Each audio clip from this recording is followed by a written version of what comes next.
Good evening, everybody, and welcome to high school football here on CD Country 107.9. A beautiful evening for week 6 of the high school football season. It's hard to believe that we're already to week number 6. Your Prairieland Conference game of the week tonight is the Lewistown Indians and the Rushville Industry Rockets. The Rockets looking for their first win of the season, and on homecoming for the Indians, they're looking for win number 2 in the Prairieland Black Conference as we're starting to wind down in conference play with only 1 week to go. Alongside Dale Horn, Dakota Horn, Mark Bixler here with M. Bixler Video Productions, Rachel Tharp back in the studio, and it should be another beautiful night for football week 6. Thanks for tuning in. This is your pregame show, as always, brought to you by Graham Health System. Shop the Graham Thrift Shop at 175 South Main in Canton. All proceeds remain local. So for the Lewistown Indians, Dale, we've seen them, this is our third time seeing them this year, and they've had a tough one against Stark County that we saw where they just kept turning the ball over, and then a great one against North Fulton a couple of weeks ago. What do they got to do against this Rushville Industry Rockets team to find the magic of that week against North Fulton, or are they going to do the same thing where they're turning the ball over a lot? Well, the magic this week is going to be execution. They have to make sure they're doing things right this week. Get that second win. It's going to take some good plays. They don't do anything fancy, so you wouldn't think that they'd have to do too much, but just keep trucking at it. And this is your pregame show brought to you by Graham Health System. Just a few moments away from the national anthem here. It is homecoming for the Indians in week 6. One thing that we will keep you abreast to across the area, big game in the Prairieland Blue Conference for the Farmington Farmers and the West Prairie Bushnell Prairie City Spar Clones, who has 1 loss and the Farmers still undefeated. We'll keep you updated if we get those scores throughout the evening as well. Elmwood Brimfield is in Carthage tonight to play Illini West. We're actually 1 game short on the Prairieland schedule for Friday, as South Fulton, North Fulton play tomorrow afternoon. So we'll have 1 less game to report. And we'll get anything else that comes our way throughout the evening on your pregame show, brought to you by Graham Health System. We're still moments away from the national anthem. We'll get you keys to the game, brought to you by Chuck Taylor State Farm Insurance in Canton. For auto, life, and health insurance, call Chuck at 647-8544 in just a few moments. Alongside Dale Horn, Dakota Horn, Mark Bixler, Rachel Tharp, we thank you for tuning in for our Prairieland Conference game of the week. We are in Lewistown, Illinois, the Indians and the Rushville Industry Rockets. One thing you have to note, 1 win between these two teams. These two are ready to scrap tonight on your Prairieland Conference game of the week. We're going to take a break for the national anthem.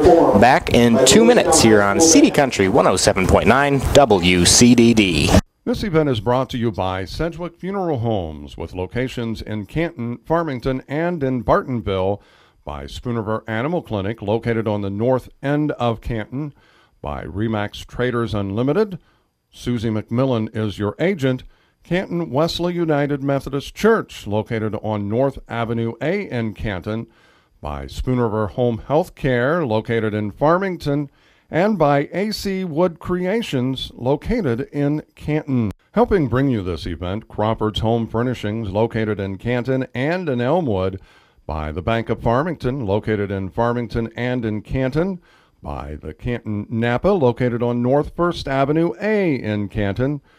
WCDD, CD Country 107.9, your home in the country, by Monocle's Pizza, located on North 5th Avenue in Canton we deliver, and by M. Bixler Video Productions. Helping bring you this event, Quality Roll-Off and Quality Disposal, located in Farmington, by Stereo Village on South 4th Avenue in Canton, by Lynn Lanes, located on East Lynn Street in Canton, by AM 1560 WBYS 93.7 FM, the voice of Fulton County, by Big Horse Vineyard, located near Lewistown, and by M. Bixler Video Productions, located in Canton. Helping bring you this event, Monocle's Pizza, located on North 5th Avenue in Canton, by Modern Health and Fitness, located on East Chestnut Street, by Schnar & Sons Heating and Cooling, located in Cuba, by Western Illinois Home Health Care, by Lambs of God Preschool and Daycare on North Avenue A in Canton, and by AC Wood Creations, located in Canton. Welcome back, everybody, here in Lewistown, Illinois, for your Prairieland Conference Game of the Week. Enjoying the marching band and cheerleaders singing the school song for the Indians on homecoming. So a great crowd here in Lewistown. We're going to get you your Prairieland Black Conference standings here in your pregame show, brought to you by Graham Health System. A-Town, the team that won no games last year, is 3-0 in the conference and 5-0 overall. Who would have thunk it? But they are atop the standings. Knoxville, 3-0 and 3-2 overall. 2-1 North Fulton in the conference and 4-1 overall, looking at number 5 tomorrow if they can beat South Fulton. And then South Fulton at 0-3 and 1-4 overall, and Rushville Industry at 0-3 and 0-5 overall. So let's get to the keys of the game, brought to you by Chuck Taylor State Farm Insurance in Canton. Auto, life, and health insurance. Call Chuck 647-8544. So Dale, we have not seen Rushville Industry this year. We've heard lots of reports from the Farmington game, all those different things, and then we've seen Lewistown. This will be their third time. So what are some things that we're looking for these two teams to be effective tonight, or that might get them into trouble? Well, for Lewiston, throwing the ball's been trouble. We saw them when they tried to throw the ball. They weren't real successful with it. But I think both of them are going to try to run that ball in between the hashes. I don't think there's a whole lot of speed either way. So it's going to be hard-nosed football down the middle, I think. Yeah, we've come down to Lewistown several times, and it's always a fun game when we come down here. What was it, 2 years ago? The Knoxville game down here that was just crazy in the last 4.5 minutes. And then you think about just 2 weeks ago when we saw Lewistown against North Fulton. I mean, there was 40 points scored in that last quarter. So the Indians never disappoint when we see them. And, of course, that game also, a couple special team plays put them right back in the ball game. So absolutely. Your keys to the game brought to you by Chuck Taylor State Farm Insurance in Canton. Auto, life, and health insurance. Call Chuck 647-8544. Let's go ahead and get the scene set for you. If you've never been to Lewistown, we face directly to the north. The field faces east and west. You have the scoreboard in the southeast corner, and then the flag right now in the east end zone is blowing almost directly to the south, so it's coming right into us in the booth. So you might hear the wind every once in a while on our microphone, but other than that, a clear sky. The lights are already taking effect here in Lewistown, so a beautiful night for football. We've been spoiled. This is actually the best night so far. The first 5 weeks were a little warm, but now it's going to be 70 degrees at game time rather than last week 90 degrees. Crazy stuff. And by halftime, it'll actually be good for football. Absolutely. Let's go ahead and summarize one thing that we were talking about before we got on the air. Was if you look at Rushville Industries' season this year, their big shining moment was actually just a loss. Right. 29-20, week 2, they lose by 9 points to what is now in Class 2A, ranked number 2 in the state, Farmington, who has blown apart everybody except for Rushville Industry in week 2. So that's really all they have to hang their hat on right now, is keeping them to a 9-point differential. They really want that win here. I mean, right now they're going to be outside of playoff contention with 5 losses already, but they can salvage this season over the next 4. Now, if you look for Lewistown at 1-4, and 1-2 in the conference, they started 1-0 in conference play. They didn't win the first 2 weeks of the year, but week 3 they finally got on the win column and then put 2 more up there again. So they're trying to fix that streak as well. Just moments away from the game, about 3.5 minutes away. This is your pregame show brought to you by Graham Health System. Shop the Graham Thrift Shop at 175 South Main in Canton. All proceeds remain local. We're going to take one more timeout, and when we come back, it'll be the Prairieland Conference Game of the Week, the Lewistown Indians homecoming. They play host to the Rushville Industry Rockets in the Prairieland Black Conference play. Back in 60 seconds here on CD Country 107.9 WCDD. This event is brought to you by Sedgwick Funeral Homes, with locations in Canton, Farmington, and in Bartonville, by Spoonerver Animal Clinic, located on the north end of Canton, by Remax Traders Unlimited. Susie McMillan is your agent. Canton Wesley United Methodist Church, located on North Avenue A in Canton, by Spoonerver Home Health Care, located in Farmington, and by AC Wood Creations, located in Canton. Helping bring you this event, Crawford's Home Furnishings, located in Canton and in Elmwood, by the Bank of Farmington, located in Farmington and in Canton, by the Canton Napa, located on North 1st Avenue A in Canton, WCDD, CD Country 107.9, your home in the country, by Monocle's Pizza, located on North 5th Avenue in Canton. In Canton, we deliver, and by M. Bixler Video Productions. Welcome back to everybody here in Lewistown, your Prairieland Conference game of the week. This is your pregame show brought to you by Graham Health System. Shop the Graham Thrift Shop at 175 South Main in Canton. All proceeds remain local. So to wrap up our pregame show, let's talk about some storylines in the Prairieland Conference. Big game for the Farmers tonight, trying to go to 6-0 and set up what could be a clash of the Titans in Week 7. Again, Elmwood Brimfield has Illini West. If they beat Illini West in Carthage and the Farmers can go on the road to Bushnell and get that win, you'll have two teams at 6-0 meeting up in Elmwood next week, which we will bring that game to you. It's going to be a good one, and it always is. It's always exciting. Another thing, this week, A-Town and Knoxville are clashing, and right now, if A-Town gets that one, they move to 6-0, and they will clinch the conference. So they're going to be taking care of business there if they can get that win over Knoxville. And then for the Farmers, think about this. Over the next 3 weeks, they have a combined of their teams are playing, only one loss. It's going to be a tough one. Undefeated A-Town, undefeated Elmwood Brimfield, and West Prairie with only one loss. So the Farmers have put their easy part of their schedule in the rear view. Yeah, which can be difficult because if they haven't faced a whole lot of competition, what happens when they do finally hit it? You know, are they going to step up? Right. You think over the last 3 weeks they've only given up 3 points and they've scored 150 points. What happens when you start playing some tough competition? So just some storylines to look at this week and over the next few weeks as we are already in Week 6. So let's go ahead and set the scene for the jerseys tonight. The Lewistown home team in their all red uniforms, white stripes and white numbers. Their white helmet with the L logo on each side. And for the Rushville Industry Rockets, they're in their white travel uniforms and purple pants, purple numbers. And then they've got the Michigan Wolverine helmet with the purple helmet and then the gold stripes down over 3 stripes over the top of the helmet. And the Lewistown Indians will be kicking off from right to left. That will be from east to west. And once again, the flag is blowing directly at us. That is across the field. So you talked about it, Dale, in the pregame. That throwing might be a little skewed as it's going to be blowing across the field. And it's tough for high school kids to adjust to that. Absolutely. Kate Beekman's had a heck of a season so far, but you've capitalized on some of those things that he struggled with control and getting the open man against some of these secondaries. So here we go, Prairieland Conference game of the week. The Indians kick it off, and it bounces at around the 15-yard line, picked up by the Rockets. They bring it up the middle of the field, and sidestep still on his feet, out in the open field. High steps it all the way to the 50-yard line as he breaks a couple of tackles, and the Rockets have wonderful field position. And that's a great return, just like that, for the Rockets.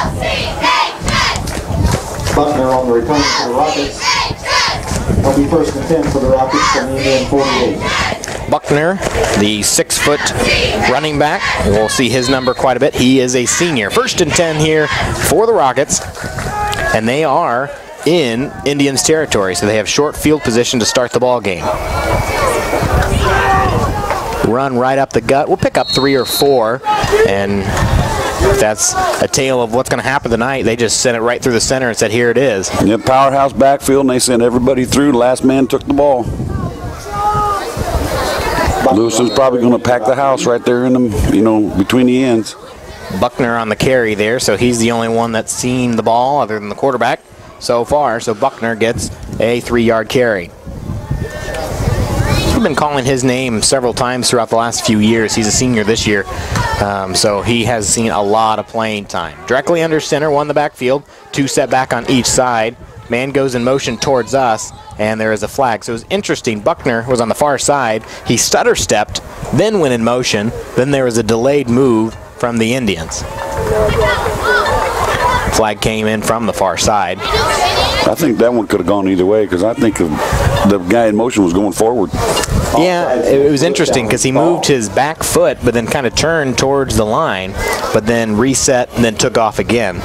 But it was a penalty on the Indians, and it'll bring up 2nd and 3. Of course, I guess watching again the man in motion, we didn't get to see the man from Lewiston move. So we're sitting at about the 45-yard line on the east side of the field. 3 in the backfield this time. Handoff's going to go left side, new player. He's out in the open field. He's at the 25, 20. It's going to be a touchdown for the Rockets pending any penalty. And the Rockets strike first, and that did not take very long to get on the board. And Jevin Quinn gets the touchdown. Looked like a pretty simple counter-type play. Went one direction, then came back the other. All you need is a 40-yard run for Quinn, and the penalty helped set that up. And the Rockets on the board first. Didn't even mess with the first down, did they? They went straight for the goal line. But that's the problem when you pack the house, too. You don't have anybody left in the backfield. Trying to get around the left end for the 2-point conversion, and the Rockets get in. So they have an 8-0 lead. Ethan Downs gets the 2 points, and it is 8-0 for the Rockets here in the first quarter with 10:55 left. Let's see how the Indians respond. All you can see is Coach Winkler shaking his head on the near sideline. Back in 60 seconds on CD Country 107.9 WCDD. Helping bring you this event, Quality Roll-Off and Quality Disposal, located in Farmington by Stereo Village on South 4th Avenue in Canton, by Lynn Lanes, located on East Lynn Street in Canton, by AM 1560 WBYS 93.7 FM, the voice of Fulton County, by Big Horse Vineyard, located near Lewistown, and by M. Bixler Video Productions, located in Canton. Helping bring you this event, Monocle's Pizza, located on North 5th Avenue in Canton, by Modern Health and Fitness, located on East Chestnut Street, by Schnar & Sons Heating and Cooling, located in Cuba, by Western Illinois Home Health Care, by Lambs of God Preschool and Daycare on North Avenue A in Canton, and by AC Wood Creations, located in Canton.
This event is brought to you by Sedgwick Funeral Homes, with locations in Canton, Farmington, and in Bartonville, by Spoonerville Animal Clinic, located on the north end of Canton, by Remax Traders Unlimited, Susie McMillan is your agent, Canton Wesley United Methodist Church, located on North Avenue A in Canton, by Spoonerville Home Health Care, located in Farmington, and by AC Wood Creations, located in Canton. Helping bring you this event, Crawford's Home Furnishings, located in Canton and in Elmwood, by the Bank of Farmington, located in Farmington and in Canton, by the Canton Napa, located on North 1st Avenue A in Canton, WCDD, CD Country 107.9, your home in the country, by Monocle's Pizza, located on North Fifth Avenue in Canton We Deliver, and by M. Bixler Video Productions. Welcome back, everybody. Prairieland Conference game of the week.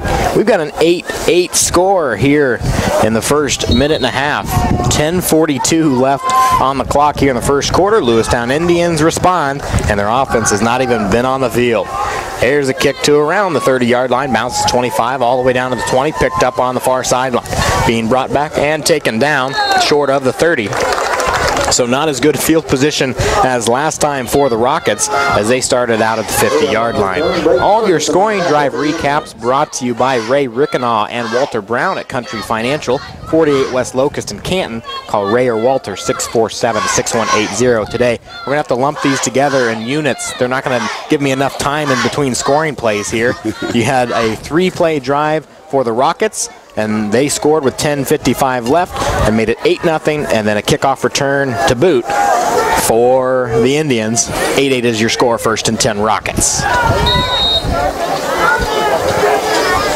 Directly under center this time, looks to his left, and it was going to be a quick handoff right up the gut. Nothing cooking there. A little misdirection in the backfield, but nothing doing. So far, we've seen pretty much 2 formations. You know, all 3 backs right behind the quarterback, and this time with 1 wing back. Buckner again gets the carry. He'll probably be the workhorse tonight throughout the evening. 2-yard run for Buckner.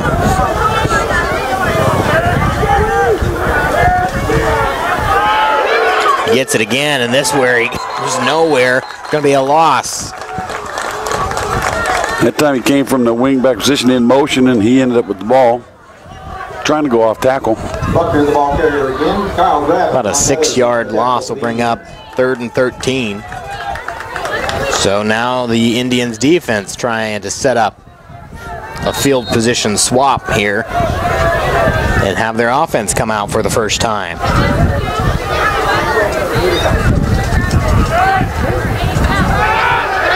It's going to be a pass. He's going to throw it to the far side. He's got his man, and it is complete to the 50-yard line on a huge completion, wide open, all the way down to the 45-yard line, depending on the spot.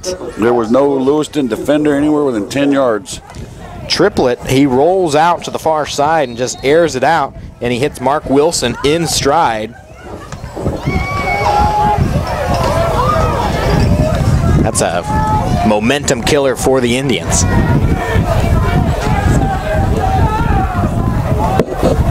First and 10 for the Rockets. They got the first down and more. They had 2 runners rolling to the left-hand side, and Ethan Downs gets the carry, and he's got the first down and more on about a 14-yard run. Nothing fancy there either, straight off tackle. Just run the ball. So you've seen a pass to the far side, lots of rollouts on the run plays, and then a couple right up the gut with Buckner, and he's gotten into trouble a couple of times with it, but now it's 1st and 10 for the Rockets. The ball spotted at the 25-yard line, and they're on the roll.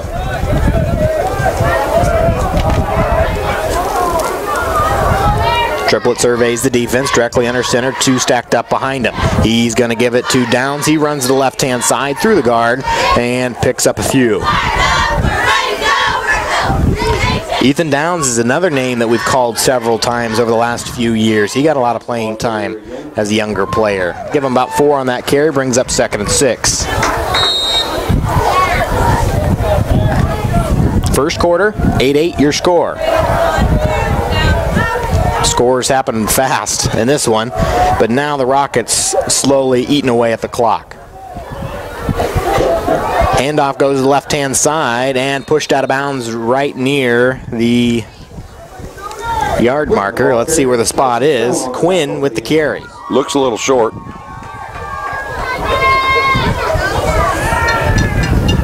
So about a 5-yard carry, needed 6. I think that play was intended to go inside the end, but I think the end got crashed down, so he bounced that outside. He made some good yardage off of it. Yeah, Quinn set up on the right-hand side of the quarterback, rolled to the left, and like you said, play kind of fell apart, and he had to go a little extra yardage to get just short of the first down. 3rd and short coming up. Triplet under center, 3 behind him. And it will move the chains on a 1.5 yard carry. That's all they needed. Took a long time to go that 1.5 yards, though, didn't it? 8-8 your score, 7:45 left here in the first quarter.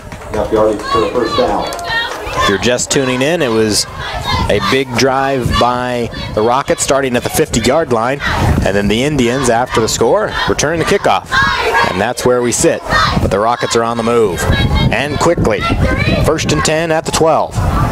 Man goes in motion to the far side, and Downs gets the handoff as he was the lone man in the backfield. Give him 3 or 4 on the carry inside the 10. Ethan Downs is quick from side to side, and he can really get moving downhill if you give him the open space. And he's shown that a couple times tonight. He's at a 14-yard run, a 4-yard run, 3-yard run, and a short 1-yard run, but he also has the 2-point conversion.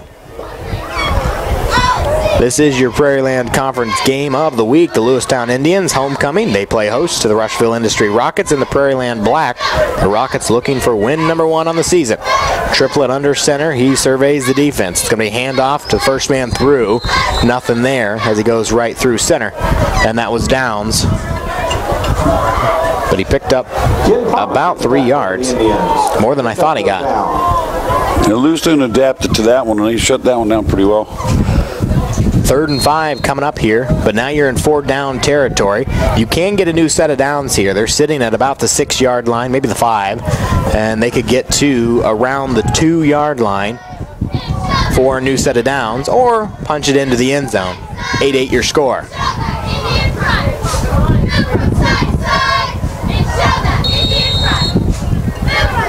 Quick run up the middle. I believe that was Downs again on the carry.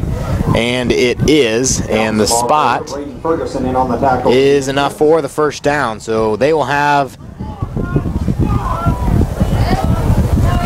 a yard, about 2 yards to go. But it will be 1st and goal. Pretty good challenge for Lewiston right now. See if they can shut them down 4 times in 2 yards. Well, we've seen them do it several times this year. But both of those were in losses to North Fulton and Stark County. So Triplet comes to the line. He's got 4 shots to go, 2 yards. Pitch to Buckner, and he's going to waltz in untouched, and the Rockets find 6 more points. And their offense looks pretty efficient tonight. Something we haven't been seeing a whole lot of in the last few weeks, and that's that quick pitch. Pretty effective on that play, though. So Buckner gets the touchdown on the 2-yard run.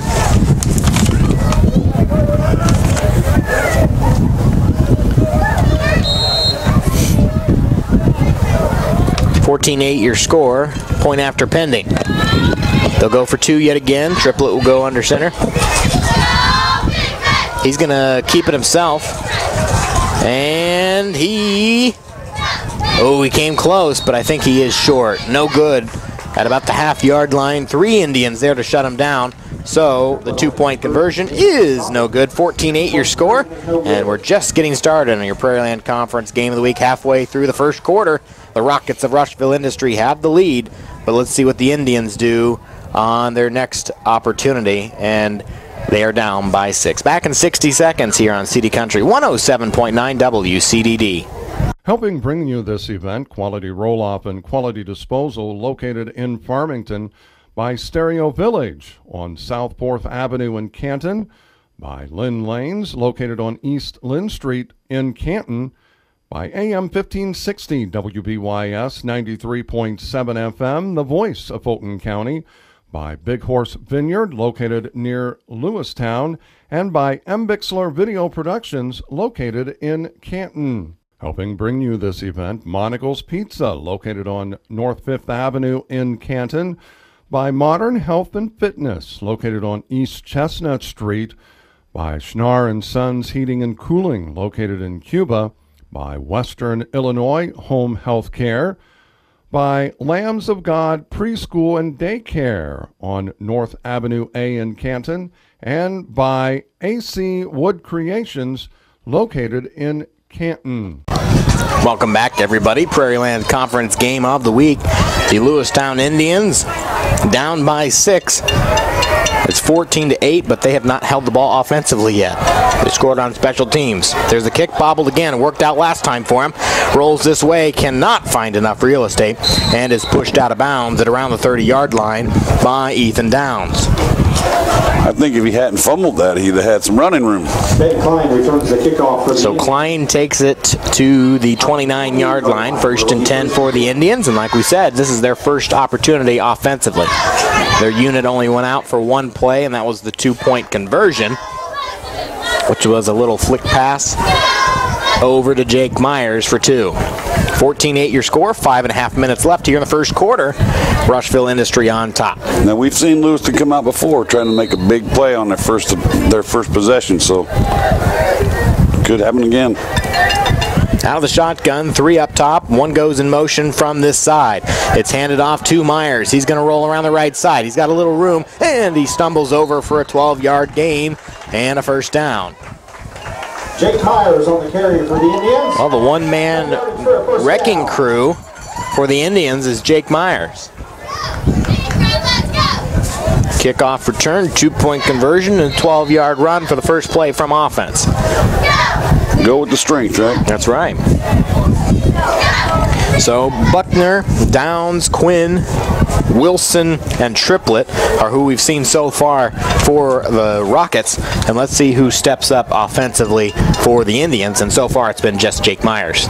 2 up top, 3 this way. Quick pass, and that is an incomplete pass.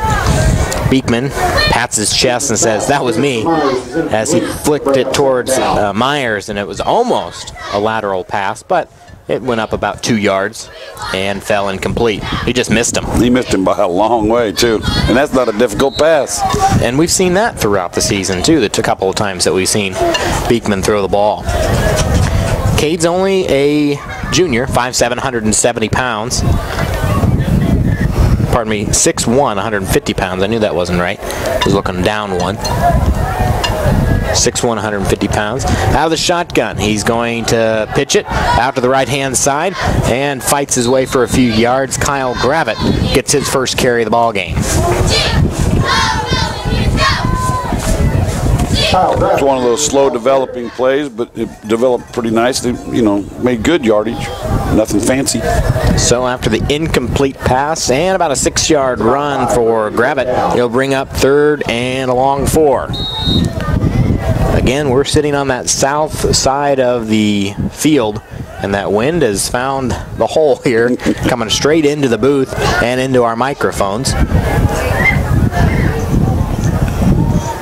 Out of the shotgun by himself, he's going to throw it, and right over the head of Myers, incomplete.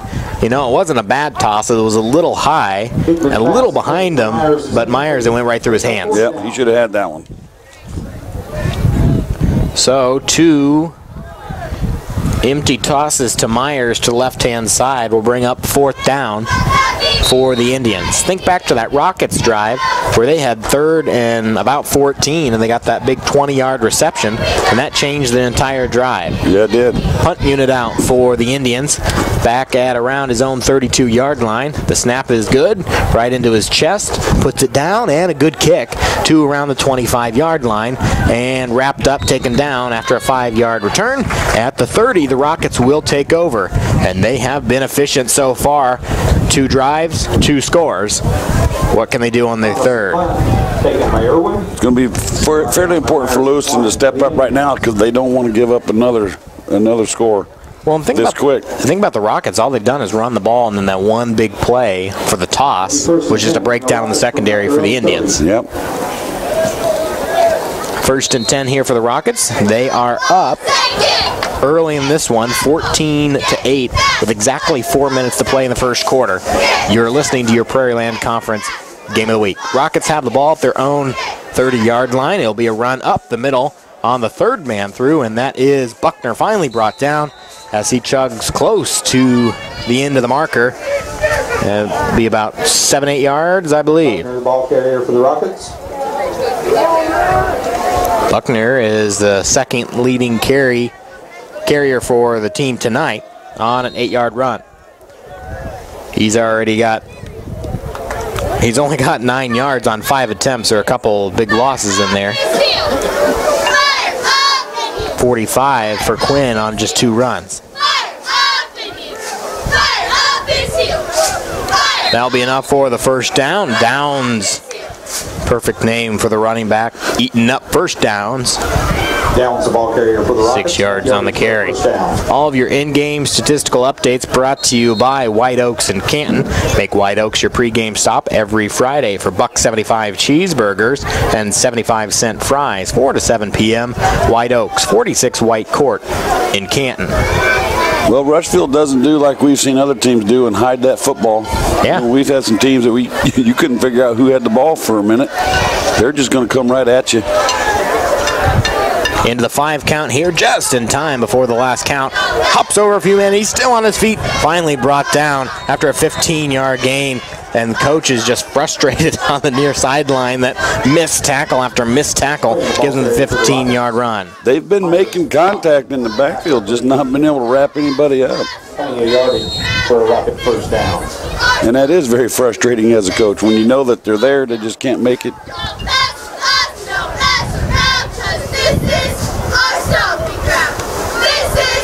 So 1st and 10 in Indians territory again. So offensively, the Indians have done nothing, but they've got 8 points from a special teams return on the kickoff to start their evening. Into the 5 count, getting close to a delay of game, just in the nick of time. They get the snap off again, and a short run for about 5. And Buckner comes out of the bottom of the pile. So the formula is pretty simple. Buckner, Quinn, and Downs are going to get the ball. Triplet rolls it out every once in a while. That's the magic formula for the Rockets. And they're having some success, and Lewistown's got a lot of bodies in that space, but Rushville's just dominating. 2nd and 5 coming up. The Indians need a big defensive stop. We were talking about 2 drives ago where they had that opportunity on the long 3rd down and could not capitalize to stop the Rockets deep in their own territory. Same 3 in the backfield again. Triplet hands it off to the second man through. He goes up the gut, but stopped short of the first down. Brings up 3rd down on a 4-yard carry. Downs the ball carrier. Kerr and Arnett in on the tackle for the Indians. Already 17 running attempts by the Rockets here in the first quarter, and they're up by 6 to show for it with 1:12 left here in the first quarter in your Prairieland Conference game of the week. Triplet goes to the far sideline, brings in the play, and they've gone down to the end of the play clock multiple times tonight. As they come set to the line, usually they start the 5 count. There he starts the 5 count, and they get the snap off in time. Run up the middle. Based on the initial stop, it looked like they're right at the marker. See if they bring out the chains here. And they will. No, they will not. Stop the clock like they were going to, didn't he? He gave us the signal over here to stop the clock like he's going to bring out the chains, and he said, nah, go ahead and move them.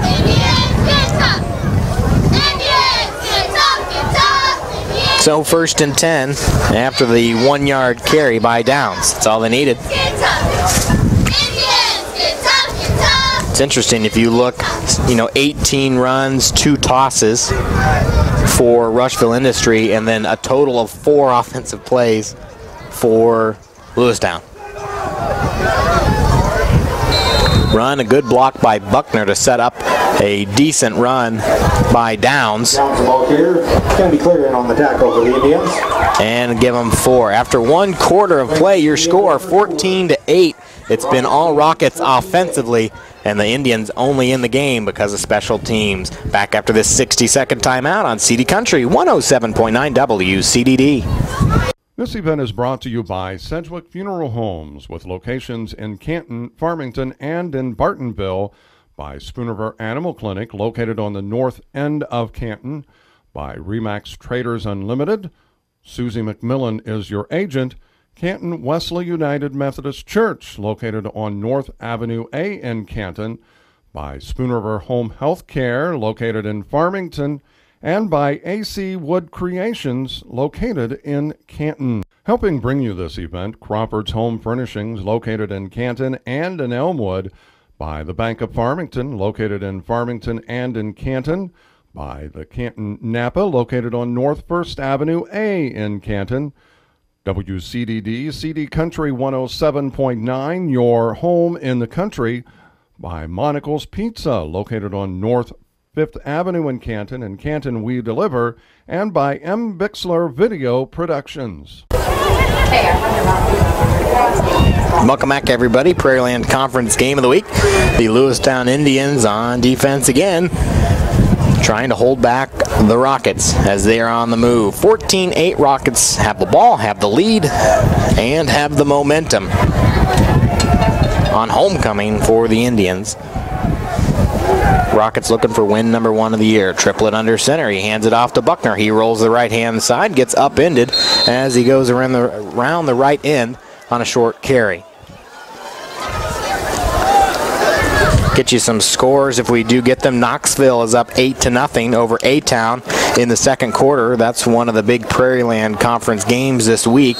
Buckner was ball carrier, gained a couple.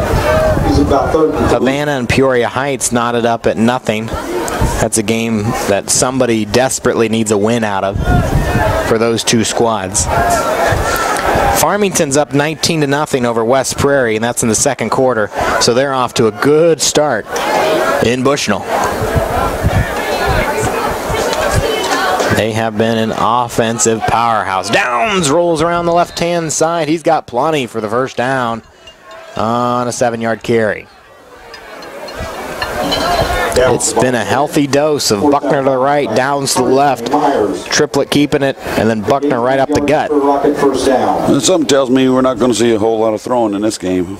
No, at least really. from Rushville. Well, you think Rushville, the only time they've thrown the ball is when they've been backed up and had big plays to knock out. 1st and 10, the ball spotted just inside the 20-yard line. They need to get to about the 7 for a new set of downs. Stark County's up 14-6 over West Central. That one's still early.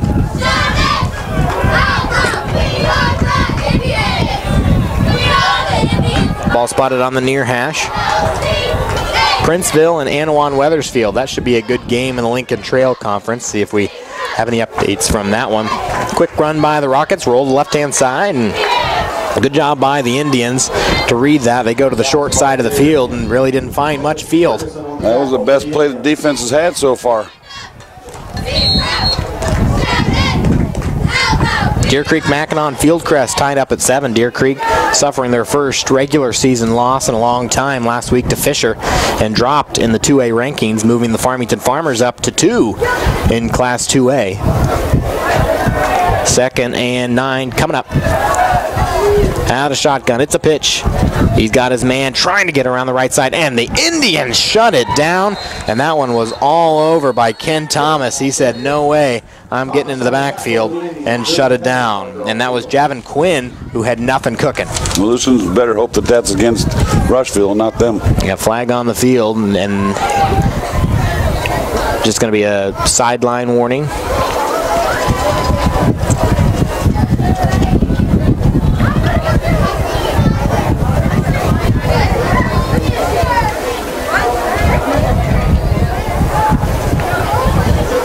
Now the official signaling to move the marker. Just a warning there. No yards assessed for that. So 3rd and long coming up. We've seen this exact situation before. 3rd and about the same distance, about 14. Well, you think Lewiston will know what to expect now. But the only thing going for the Indians this time is, well, 2 things. One, they might be able to expect it, but also the field's a little bit shorter this time. The secondary can't get as spread out. Well, somebody went early. Well, and it was delayed from both officials from each side, and it will be on the Rockets. So, add insult to injury, it'll be 3rd and about 20. I guess the Rockets are just wanting to give them a chance here. So where the marker sits right now is where the triplet pass was about this distance to get the new set of downs. They do get it. They will be just inside the 5. Penalty makes it about 3rd and 20. And you would assume where they sit anyway is 4-down territory. So the ball spotted outside the 25-yard line. 3rd and a country mile coming up for the Rockets. It's going to be a throw. Another flag. And they blew that one dead, so it must be something right at the line of scrimmage. The official on the near side blew it dead.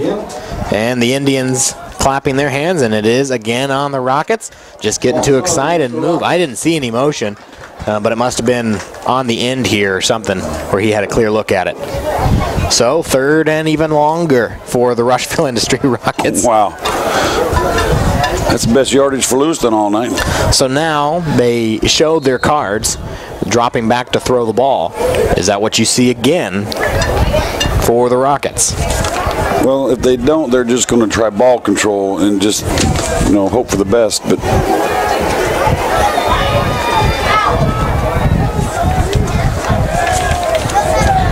ball outside the 30. They need to get inside the 10.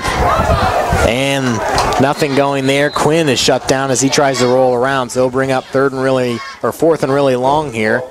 This is interesting here because, I mean, are you just running the ball? Are you going to try to throw it? Because if it's incomplete, you give them decent field position. I mean, the ball is at the 28-yard line. It's not going to be the end of the world if nothing happens here. Well, that was a big misdirection type play, so I think basically Rushville was trying to catch Lewistown off guard, hoping they were going to back off and look for pass. So 4th down for the Rockets here. This would be a big momentum swing here for the Indians if they could get the ball back with decent field position. It's going to be handoff, and Quinn can go nowhere, so it'll be a turnover on downs. And Rushville did not look good on that series at all. Either Lewistown's made a big adjustment or Rushville has just lost their momentum. So the Indians punt the ball away. And then a turnover on downs by Rushville.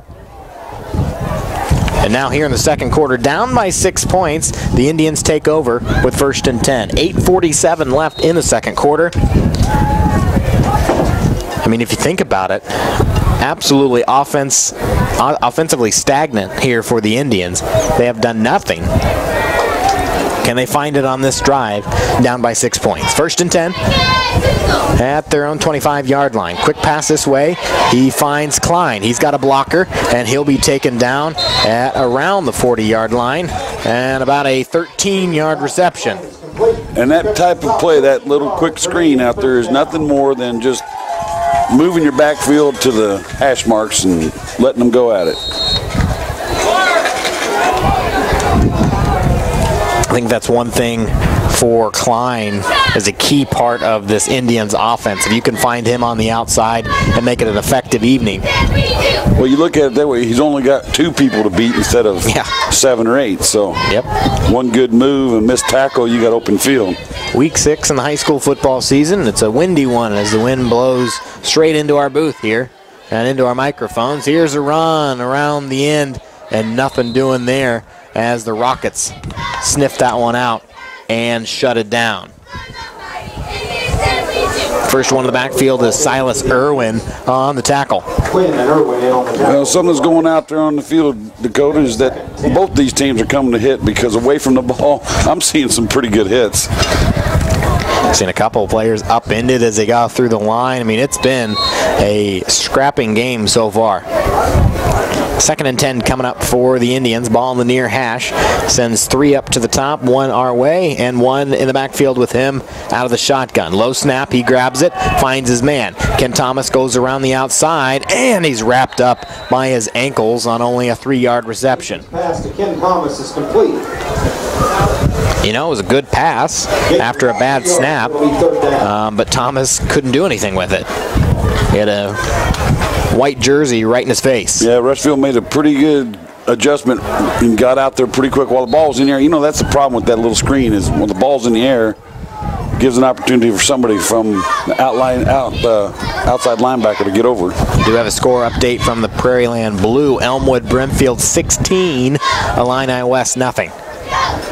So far out of the Blue, we're seeing what we expected out of all of our games. Thomas goes in motion. Fake handoff, finds Klein, and it bounces just short of his feet.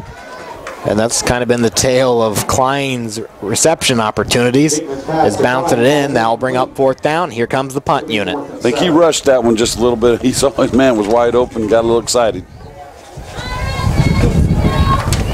But that's the difficulty of 1A football. Yep. So now the ball at around the 43-yard line. The Rockets send back one man. The snap is good. And the kick is up and will bounce. Take an Indians hop inside the 30, and we'll just level out there. So the Rockets will take over with 70 yards in front of them at their own 30-yard line. About the 30, where it'll be first down for the Rockets. Well, Lewistown made a great defensive stand on the last one. See what they can do on this one. And which offense we're going to see from Rushville, the one they had first time or the second time? 14-8. We are in the second quarter. 6:32 left in the second quarter, and again, no offensive points for the Indians. They scored their only points on a kickoff return.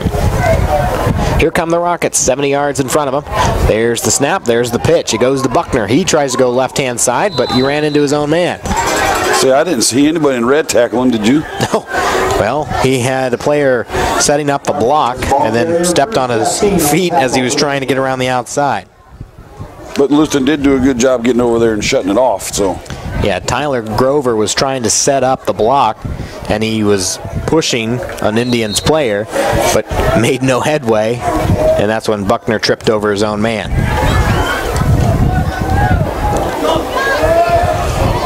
It'll be interesting when we get to our halftime show to break down the stats. It's just going to be 3 men running the ball like crazy. Let's see who has the most carries and the most yards here for the Rockets. 2nd and 8 coming up. This one is a handoff for a short gain. It was delayed to Downs, and he goes just left of center. Brings up 3rd down short. Lewistown shot a linebacker that time. They shot it down the left side, and they went to the right side. So that's what happened there. Big game in the Mid-Illini Conference. Dunlap ranked in Class 5A, and Washington matching up in Washington tonight. Keep an eye on that one. Mid-Illini has been all kinds of weird this year. Metamora going 0-4 to start. Dunlap shooting out of the gates like crazy. Canton trying to find their stride. Morton's pretty good. There's a run that's tripped up in the backfield. Buckner can't get the first down. This will bring up 4th and pretty short. See where the final mark is. They'll bring up 4th and long 2. So Lewistown's defense stepping up the game a little here. Down by 6 points, and you think they'd really like this opportunity to shut them down, get the ball back with plenty of time left in the second quarter. Lewistown will get the ball to start the second half as they kicked it away to begin this one. So I'm guessing that means Rushville is going for it on 4th in the middle of the field. They're short of their own 40. Long count. Not even a long count. And it's got to be enough for the first down. And that was just a simple put your head down, Buckner, and he finds about 5 yards. On the tackle. It's enough yardage for a Rocket first down. Yeah, I was with you. I thought it would be a long count, try to draw them off sides, but they go up, 1 clap, here's the ball, 5 yards later, first down. Well, that's one thing. You talked about it is the tackles have been great. They've been aggressive, but both of these teams have been fearless out there and aggressive. Right. Yeah, they're coming at each other. I mean, why not on 4th? And, I mean, that was a decent amount of yards, 4 yards in your own territory. And he hit it quick, though. Upended again as he picks up about 4 yards. We're going to roll under 4 minutes to play. 3:40 left here in the second quarter. 14-8. Time of possession is going to be a major flip-flop for her, and Rushville's had it more Yeah, absolutely. than Lewiston by a long shot. You think that might wear down on their offense? Arnett got a pretty good tackle there, upending the running back. Brings up 2nd and 6. Lewiston really needs a tackle in the backfield now, but Rushville doesn't give them an opportunity. They get up to the line pretty quick. They don't do a lot of lateral running in the backfield. They said, here it is, I'm going to run it right at you. Yeah. They send a linebacker that time. And once again, wrong side, right? Yep. Chess game. Well, and when you know you have these 3 guys are, I mean, it's been from end to end. They haven't been going around the end much. They're coming right at you through the line, and you're trying to play the game. And Lewistown's lost several times tonight. 3rd and short coming up. It's one of those guess which hole the cheese is in, huh? But a lot of times you've had the line put up a good stand, and that's one thing. The battle in the trenches tonight might be the key moving into the second half. Who can last the longest? We are in week 6, and time does take its toll in the high school football season. Timeout on the field. The Rockets want to chat about this 3rd and short coming up. We'll chat about it as well. We'll take a brief timeout, a 30-second timeout. Back in 30 seconds on CD Country 107.9 WCDD.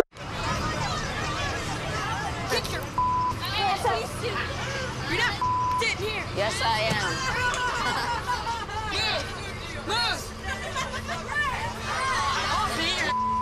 Give it to him hard. No. Every day, kids witness bullying. Why you stabbing me with it? No. They want to help, Ow. but don't know how. Oh, Teach your kids how to be more than a bystander. Visit stopbullying.gov. Welcome back to everybody. Prairieland Conference game of the week. The Lewistown Indians down by 6. Still early. We're in the second quarter.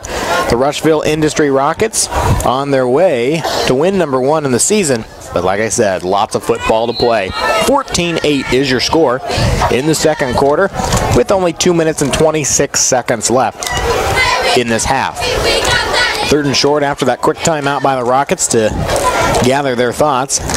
Triplet, quick handoff, gives it to Downs as he skips and jumps for 3 yards and the first down.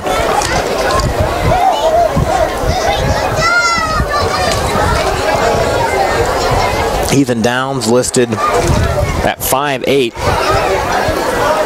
in the roster. One thing Rushville never does is put their weight on their rosters. It doesn't matter, they're never right anyway. No. Or were you listed on the roster? I don't think they had a scale small enough.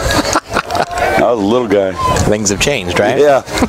Buckner rolls around the right-hand side. He's out into the open. Nobody touches him. He's at the 15, 10, 5. Touchdown for Buckner. He takes that one all the way from the 47-yard line. Did a red jersey even come close to him? I didn't see anybody within 5 yards. Oh, my. They opened that field so wide. 47 yards. I was about to say that Rushville wasn't in a big hurry to score, but they changed that real quick. All it was a quick handoff to Buckner. He went around the end, and then he put on the afterburners at around the 35-yard line, and nobody came back. The Rockets are going to take a timeout to discuss their play for the 2-point conversion and trying to open this one up to a big lead. We're going to take a quick timeout as well. Point after pending here, but the Rockets just scored on a big 47-yard run by Buckner. Back in 30 seconds on CD Country 107.9 WCDD.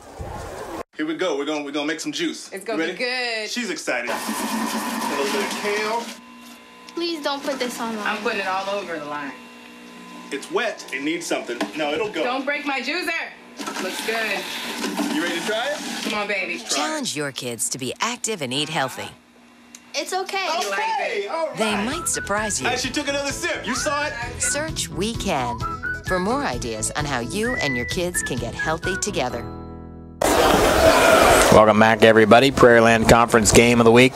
We got a 20-8 ball game, point after pending here for the Rockets. A 47-yard run by Buckner with 1:49 left in the half. 20-8, but let's see if they can put 2 more points on the board. And now the Indians really have to find their offensive magic, which they have not had at all tonight. Triplet under center, one clap, and he's going to hand it off. Looks like Downs got it, and I believe he is short. Yes, 2-point conversion is no good, so 20-8 your score. Rushville Industry on top. Lewistown has 1:49 to get on the board and get their first score with their offensive unit in this ball game. Back in 60 seconds on CD Country 107.9 WCDD.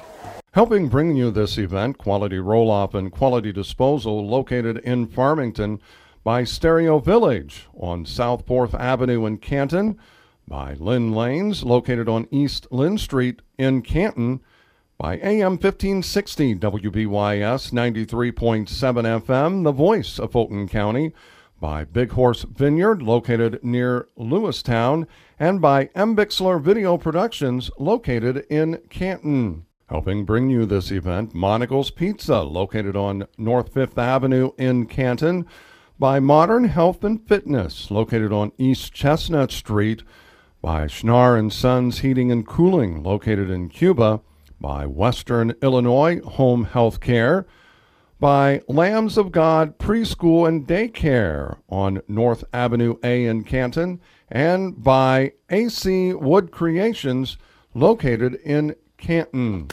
Welcome back, everybody. Prairieland Conference Game of the Week. Scoring drive recaps brought to you by Ray Rickinaw and Walter Brown at Country Financial, 48 West Locust in Canton. Call Ray or Walter, 647-6180 today. 70 yards later and a 47-yard run by Buckner makes it a 20-8 ball game. Now with 1:49 left, can the Indians get on the board? Klein shakes off a tackle. He's still on his feet. Shakes off another one. And he's finally brought down. And it will be spotted at the 25-yard line. So, 75 yards to go with about a minute 41. Well, we've seen Lewiston make some big plays before. And the Indians have their full allotment of timeouts left here in the half, down by 12 points.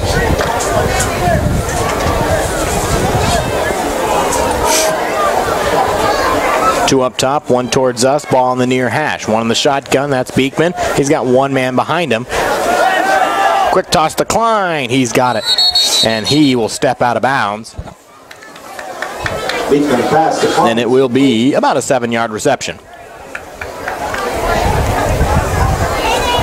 Klein is the go-to man on the near sideline. Stepping out of bounds, stops the clock, brings up 2nd and 3.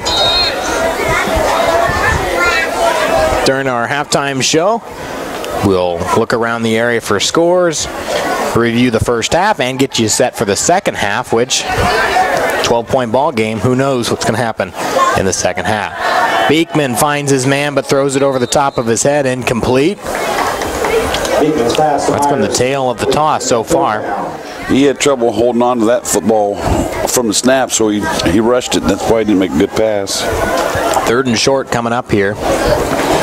And you know, if you're the Indians coaching staff down there, you'd hate to see you waste 2 minutes with 3 timeouts to get back into this ball game, and then you have the ball to start the half.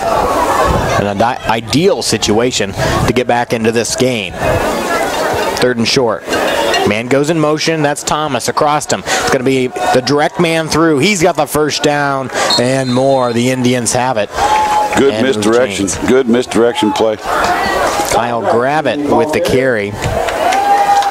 Yeah, Thomas, as the ball gets snapped, hits Beekman, fake handoff. I bid on it, followed him, and then you had a nice delay by Gravett.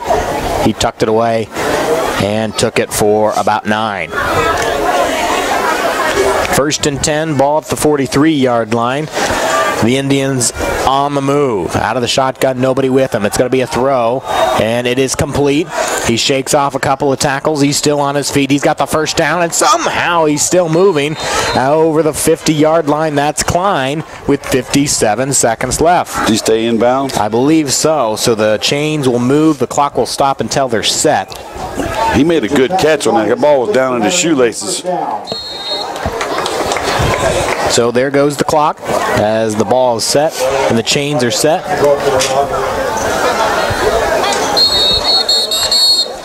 Timeout's going to be taken. So it's interesting that the coaching staff on the near side took as long as they did, wasted about 6 seconds. So we're going to keep it here to talk about what's coming down the pike here. So your score 20-8 with exactly 47 seconds left on the clock. Still 2 timeouts in the holster for Coach Winkler and his staff. So what are you drawing up here? You need about 42 yards in 47 seconds.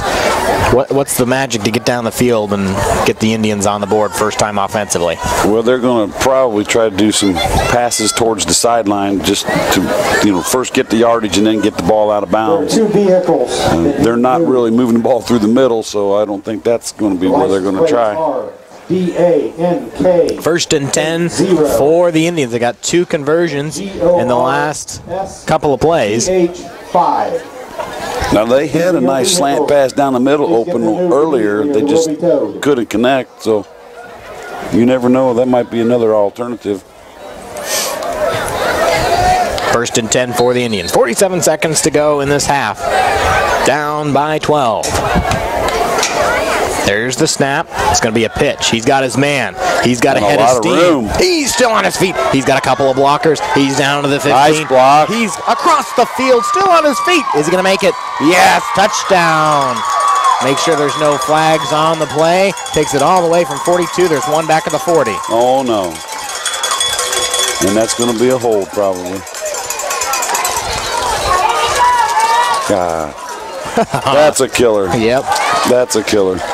And all you can see from the near sideline, coaches looking for who it was on, and it came from the far sideline, and that's where all of the bodies moved. And you have got one on the sideline now too.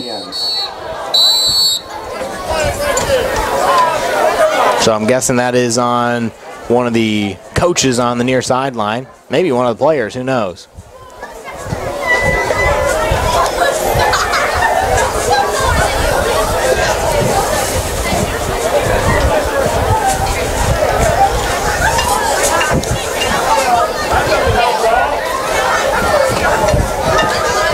So the officials talking right now, and where the Indians huddle has just moved to is a considerable length back. So what just happened was you had a 42-yard run to the house, and then there was a flag at the 40-yard line. It was a hold, so that will erase the 6 points. And then after the hullabaloo on the near sideline, where the Indian sideline is, another flag was thrown after the play, which I have not seen the signal for what that was. Well, it's got to be something on the coaches, because he's talking to a coach right now. So unsportsmanlike on the Indians. So I would assume, I don't know who it was down there that got in the ear or got in the way or whatever it was of the official on the near sideline. So now you had a 42-yard run for 6 points for the Indians as the half was coming to a close, and now look where this ball is going to be spotted. They put that one down at the 36-yard line. Is that where the final spot is? Yeah, I believe so. Oh, my. The opposite 36-yard line, folks. I just can't understand how the Lewiston's coach staff can be arguing, because it's all the way across the field. We couldn't see it. They couldn't see it. Another pass. He's got his man, and he's still on his feet, shakes a tackle, and he'll be brought down after about a 10-yard carry, and a timeout will be called. 10-yard reception. Timeout taken by the Indians, so we'll take a timeout as well. So real quickly before we step away, your score is still 20-8 Rushville with 25 seconds left. 1 timeout remaining for the Indians. We'll take a quick timeout back in 30 seconds on CD Country 107.9 WCDD. I'm a teacher. Let me tell you what I make.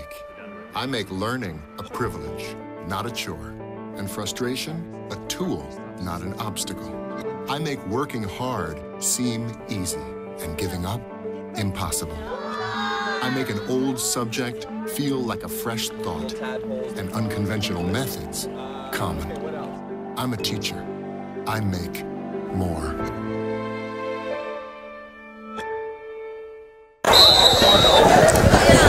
Welcome back, everybody. We've got a great ball game here and already starting to add a little bit of drama to the situation. 20-8, Rushville is up, and the first offensive score for the Indians on a 42-yard run, was erased by a holding, and then add insult to injury, an unsportsmanlike conduct penalty pushes them back deep into their own territory, but there's still 25 seconds left, down by 12 for the Indians to pull a trick out of the hat. Beekman fakes, looks downfield. He's really airing it out. He's got his man. It is complete. All the way downfield, a 40-yard toss. Oh, my. Oh, that one hung up just long enough. He came back to get that ball, too. He made a nice catch.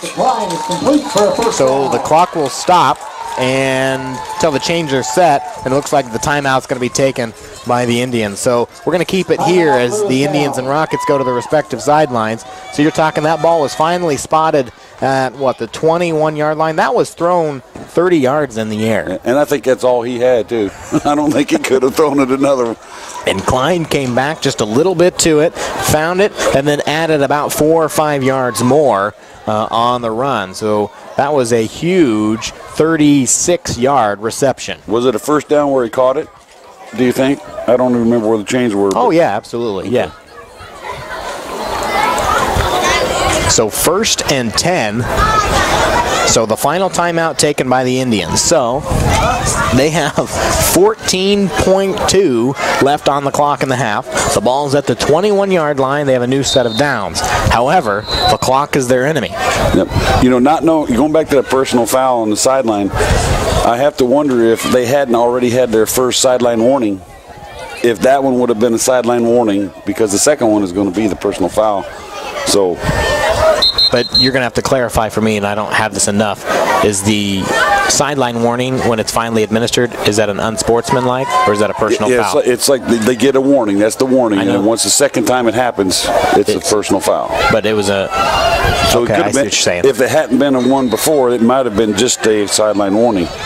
So 1st and 10. Beekman rolls back, airs it out to the right-hand side. He's got Ken Thomas. He's not going to get out of bounds. But where's the spot? It stopped until they moved the chains. So the ball's being picked up here. It was about an 11-yard toss. The ball's at the 9-yard line. They have to get set. And the clock is stopped right now at 4.1 seconds. And timeout's going to be taken from the far sideline. Oh, that helps out. Oh, my. Okay. So now the clock stops with 4 seconds left because they didn't actually get it started.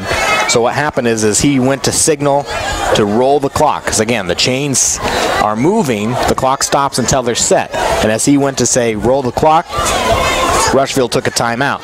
Rushville probably didn't see what we saw, though, because Winkler was telling him to spike it.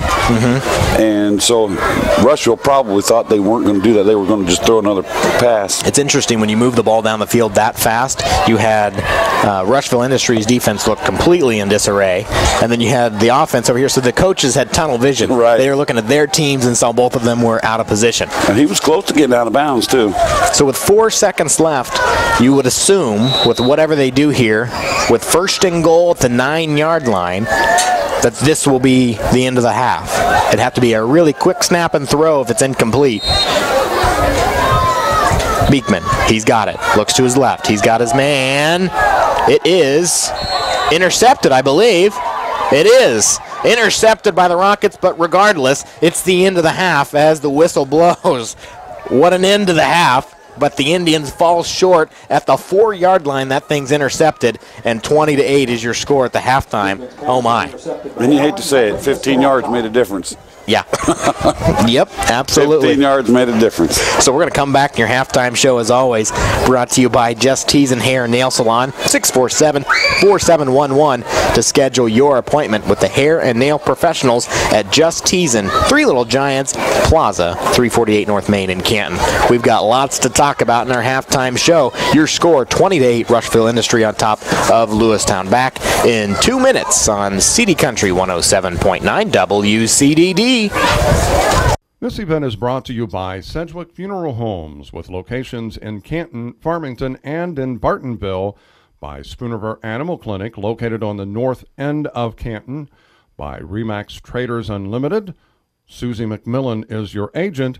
Canton Wesley United Methodist Church, located on North Avenue A in Canton, by Spoonerville Home Health Care, located in Farmington, and by AC Wood Creations, located in Canton. Helping bring you this event, Crawford's Home Furnishings, located in Canton and in Elmwood, by the Bank of Farmington, located in Farmington and in Canton, by the Canton Napa, located on North First Avenue A in Canton, WCDD, CD Country 107.9, your home in the country, by Monocle's Pizza, located on North 5th Avenue in Canton, and Canton We Deliver, and by M. Bixler Video Productions. Helping bring you this event, Quality Roll-Off and Quality Disposal, located in Farmington, by Stereo Village on South 4th Avenue in Canton, by Lynn Lanes, located on East Lynn Street in Canton, by AM 1560 WBYS 93.7 FM, the voice of Fulton County,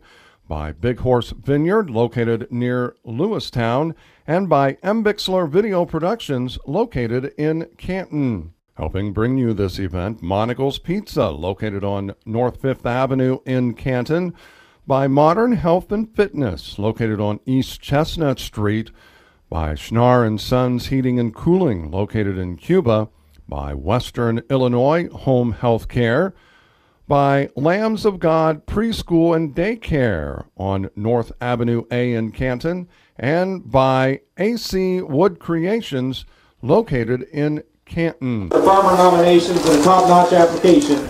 Welcome back, everybody, here in Lewistown. What a ball game so far. It is halftime on your Prairieland Conference Game of the Week. 20-8 is your score. Rushville Industry on top. We're going to get to your stats here in just a second. This is your halftime show, brought to you by Just Tees and Hair and Nail Salon in Canton. Call 647-4711. Okay, so you get to play the guessing game here. If you were to say total yardage offensively, you know, minus penalties, all that stuff, just runs and passes, what are you thinking for these two squads? If you were to just a gut instinct what that was. I would have been going Rushville. You'd say Rushville would be on top there? Sorry, I turned your mic off there, sorry. Yeah, I've been Rushville. Okay, so Rushville, yeah, absolutely. What are you thinking? If you were to give them 100 yards, 150 yards, what are you thinking? I'm thinking about 90. Really? Rushville? Yeah. Total yardage, they've got 201. Jeez. So you're a little off there. Just didn't feel that way. That's why it's just so quick. You know, they did it so quick. You had 79 yards on 13 attempts by Buckner. I mean, he's getting beat up back there, so he's averaging about 6 a carry. You had Quinn. He's got 4 carries for 63 yards, so he's got 15 yards per carry. He's getting the easy job. Nobody's touching him when he's running the ball. And then 14 carries for Downs for only 59 yards, so he's averaging about 4 yards a carry for 201 yards total running. And then they have another 15 because of that one big toss to get their first down. And that's where they sit, as just a little over 200 yards on 31 attempts. I mean, they've had the ball a lot. Now on the other side, were you thinking about the same thing or even less for the Indians? I was thinking less until the last series when they went down the field. They went down the field twice. They had 111 yards, but the thing is, they only saw the ball 14 times. Right. So half, less than half. And then you could also think about the 42 that they had on the penalty play. Yeah, absolutely. I mean, that doesn't even count. Well, and you think about that, if you kind of calculate it in your head, I mean, it was a 42 yards. So you erase the touchdown. They marched it back 64 yards with 2 penalties is what it boils down to. Yep. That's a huge penalty. So you have 12 yards on 1 attempt for Myers, 15 for Gravitt, and then 84 by 8 tosses, most of that coming to Klein. And that's not including the 42-yard reception for Klein that he waltzed into the end zone. So that's frustrating. So let's talk about really how it boils down to. There's only one score for the Indians, and that was the kickoff return in response made an 8-8 ball game. And then it's been Buckner on a 47-yard touchdown and made it 20-8. And then Buckner on a 2-yard run made it 14-8. Myers with the kickoff return for the Indians, and I'm working backward here. And then Ethan Downs started the ball game, or Quinn, sorry, with a 40-yard run. Ethan Downs with the 2-point conversion. So that's where we sit, 20-8 here at halftime. So we're talking about a game-changing player performance down the road. We still got another half. Things can change. But a penalty is really what it boils down to. It took away a touchdown, and you can't, in this kind of a ball game, you can't take away a touchdown. Well, and if you think about it, there were 2 penalties on that one play, each one of them took away a touchdown. Yeah, because the holding took away their initial one, and that extra 15 yards was the difference of getting into the end zone on the second try. They ended up on the 9, so they... Yep. Only down by 12. The Indians are not out of this ball game. They get the ball back first. They strike quickly.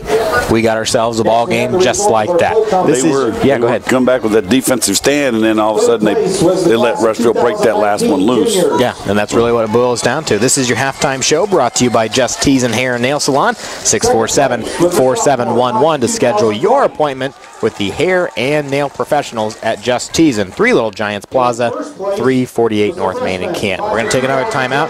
This is homecoming for the Indians as they're announcing the floats, which I have to hats off to the 4 classes. They were really nice floats. I mean, well done. And they're announcing the winners right now and the royalty, all that good stuff. So homecoming always has a little lengthier halftime show. So we're going to take another timeout. When we come back, we're going to do a couple of things. We're going to get you some scores from around the area and talk about keys and what to watch for and who to watch in the second half. Back in 60 seconds on CD Country 107.9 WCDD. This event is brought to you by Sedgwick Funeral Homes with locations in Canton, Farmington, and in Bartonville, by Spoonerville Animal Clinic located on the north end of Canton, by Remax Traders Unlimited. Susie McMillan is your agent. Canton Wesley United Methodist Church, located on North Avenue A in Canton. By Spoonerville Home Health Care, located in Farmington. And by AC Wood Creations, located in Canton. Helping bring you this event, Crawford's Home Furnishings, located in Canton and in Elmwood. By the Bank of Farmington, located in Farmington and in Canton. By the Canton Napa, located on North 1st Avenue A in Canton. WCDD, CD Country 107.9, your home in the country. By Monocle's Pizza, located on North 5th Avenue in Canton. In Canton, we deliver. And by M. Bixler Video Productions. Prairieland Conference Game of the Week. It's been a good one so far. And we still have another half to play here in Lewistown. So, for the Indians, they have a lot of work to do here in the second half. Let's see if they can put together their offense, which has been non-existent in the first half. We'll get you some scores here in just a second, but we've still got a good amount of time here for halftime and homecoming. So if you're thinking about some of the things that's being said in the locker room right now on each side, some good, some bad, what do we need to change, what do we need to keep doing, what are some things we're hearing in each locker room? Well, obviously Lewiston is going to have to figure out their defensive stand because they made some good plays and then they just let them break them open for big yardage. On their offensive side, they just, the first 2 or 3 possessions, they just couldn't execute. Then they come down and, with that 2-minute run or the 2-minute drive, they executed well. So it comes down to whether they can just execute regularly. Rushville, I think, they just come back out and do what they've been doing. Run the ball well, keep it between the ends. Every time they ran it outside, they seem to have been shut down. So. I mean, you've played and you've coached. It's one of those interesting things when I think about is that when you're up, I mean, do you actually go in the locker room and say, just keep doing what you're doing? I mean, is that actually something that comes out of your mouth as a coach? It is, but you also have to talk to the players and you have to find out, okay, what is working, what isn't working. They're the ones that have to tell you. Gotcha. I mean, the players are out there and they're going to tell coaches, he's lined up inside, not outside. They're going to tell you they're slanting one way, not the other way, because, when you do all your preparation, you're seeing tendencies. Well, teams will change tendencies because they know what your tendencies are. So, gotcha. The players have to be able to communicate what is actually happening on the field. And be critical of what's happening and what did you look at tapes throughout the week. So that's interesting that you break those things down. So, yeah, some things to work on and capitalize on. It's only it's funny to say that it's only a 12-point lead. Well, you got another half. Things can go very, very wrong. It's homecoming, a decent crowd here. Rushville traveled pretty well on the far sideline. That's a decent drive for them on a Friday night. Well, I don't care who you are. You come over here to Lewiston, Lewiston's going to give you a ball game. Yeah, they do. I mean, you're at home. They're going to give you a ball game. Always fun. Let's get you some scores from around the area as I'm looking here real quick, see what I can find. Talk Talk about baseball real quick. The Cubs won today 5-4. Just they're ending their season effectively. The Brewers and Cardinals. The Brewers up 1-0 right now. The Brewers clinging to their last hope for the second wild card slot. See if they can do anything with that. So now to football. Deer Creek Mackinac falling in the Class 2A rankings 21-14 at half over Fieldcrest. So a close one. They've been blowing out teams left and right, but now they're struggling a little bit. Eureka's up 28-0 over Ridgeview at halftime. Here's an interesting, the Farmers had 19 points in the first quarter, and the halftime score is 19-0. Wow. So they just shut it down in the second quarter, but still plenty of time to play. West Prairie kept Elmwood Brimfield close last week. West Prairie had a tough schedule with those two back-to-back. Pontiac is up over Olympia 20-0. And let's see, Stark County's up 20-14 over West Central. That's at the half. Tri-Valley is up 28-7 over El Paso Gridley. Let's see what else that we've got. Knoxville is up 14-0 over A-Town at half, trying to hand the Tornadoes their first loss of the season. And let's see if I've got anything else here. Elmwood Brimfield 22, Illini West 6, and that is at the half. So closer than what Elmwood Brimfield's been used to at halftime. Fisher 21-14 over Hayworth, and remember, Fisher was the first one to hand Deer Creek Mackinac their loss in the regular season for a long time last week by just 1 point, 24-23. Peoria Notre Dame's up 41-21 over Richwoods. That's in the second quarter. Havana's up 21-0 over Peoria Heights. Wow. So Havana looking for the first win of the season, and hopefully they can find that. Seeing them last week against Farmington. Farmington's just a great team offensively and defensively this year. West Hancock's up 52-6 over Macomb. Gibson City, Melvin Sibley's up 42-0 over Tremont. Quite a drive there for Tremont. Mid-County's up 21-0 over United.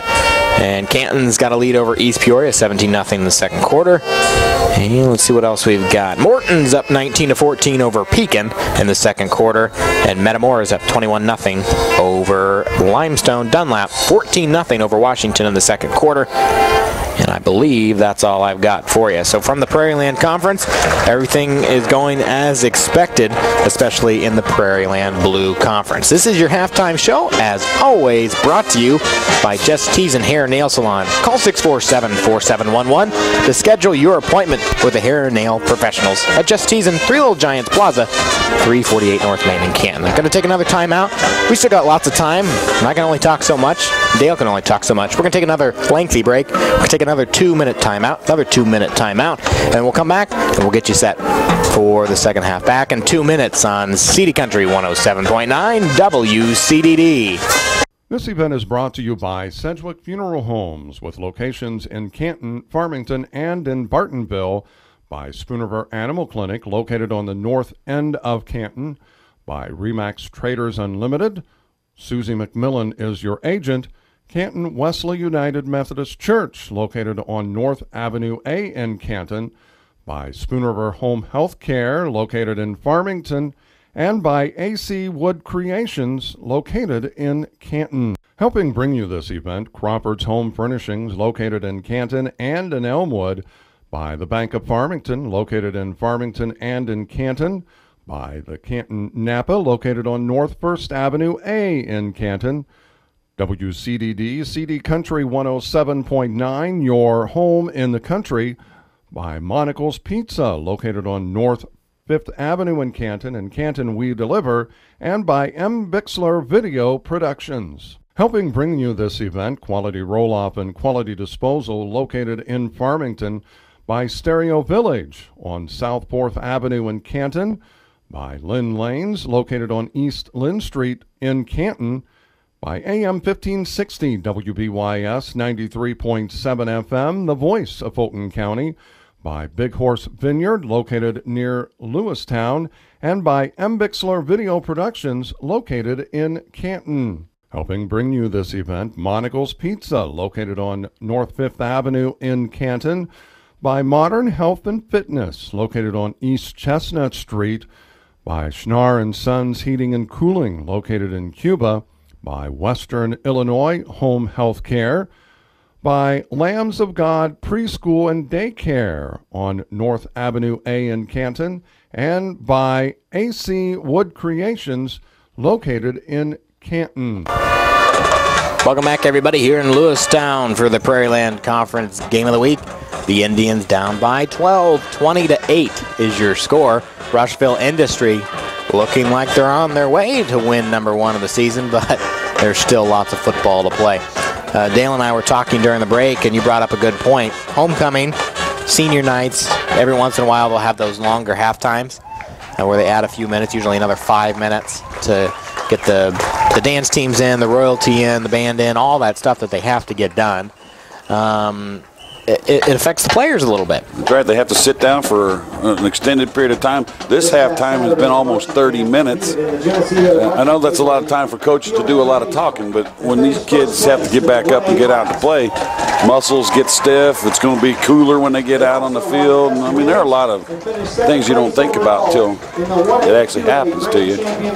This is your halftime show brought to you by Just Tees and Hair and Nail Salon. 647-4711 to schedule your appointment with the hair and nail professionals at Just Tees and 3 Little Giants Plaza, 348 North Main in Canton. So far this year, we've seen a mixed bag of games. We've seen Farmington every time we see them. They've taken care of business. Saw them take care of Mercer County week 1. We saw them against Havana last week, and we saw them against Illini West. In those 3 games, they dominated. And then you look, we've seen Lewistown twice against Stark County. They couldn't keep the ball in their hands. They kept 10 turnovers combined in that ball game, and that was back in week 2. We saw them against North Fulton. I believe that was week 4.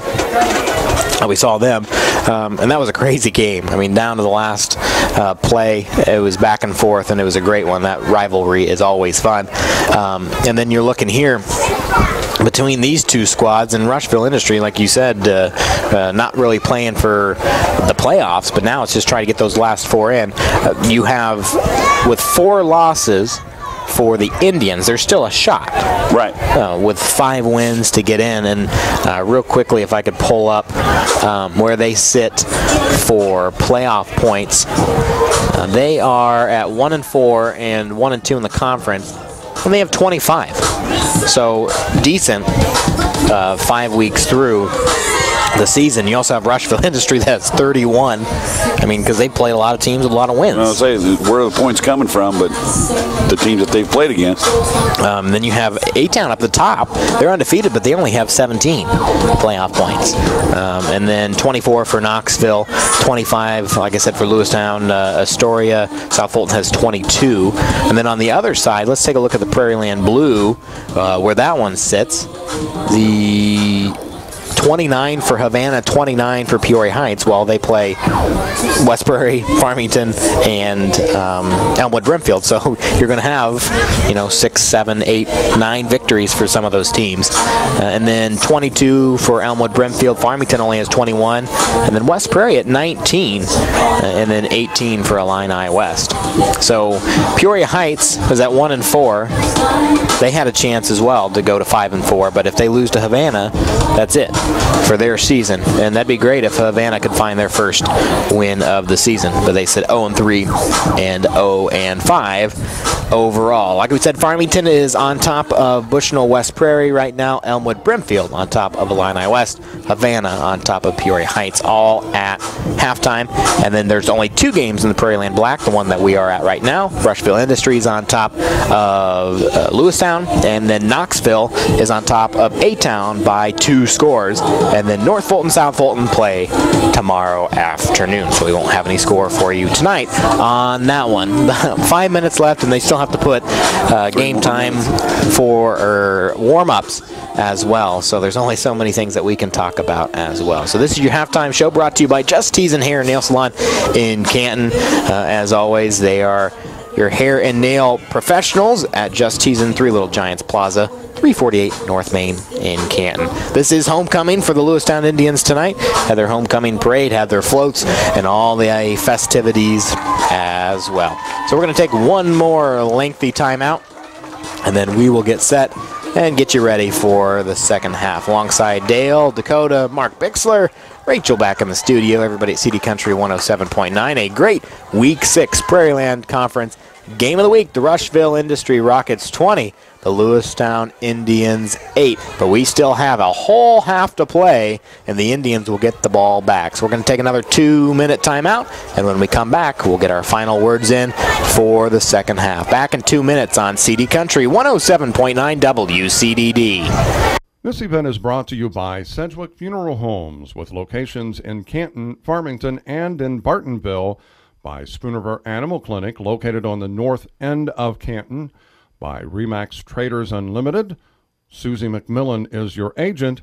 Canton Wesley United Methodist Church, located on North Avenue A in Canton, by Spoonerver Home Health Care, located in Farmington, and by AC Wood Creations, located in Canton. Helping bring you this event, Crawford's Home Furnishings, located in Canton and in Elmwood, by the Bank of Farmington, located in Farmington and in Canton, by the Canton Napa, located on North First Avenue A in Canton, WCDD, CD Country 107.9, your home in the country, by Monocle's Pizza, located on North 5th Avenue in Canton We Deliver, and by M. Bixler Video Productions. Helping bring you this event, Quality Roll-Off and Quality Disposal, located in Farmington, by Stereo Village on South 4th Avenue in Canton, by Lynn Lanes, located on East Lynn Street in Canton, by AM 1560 WBYS 93.7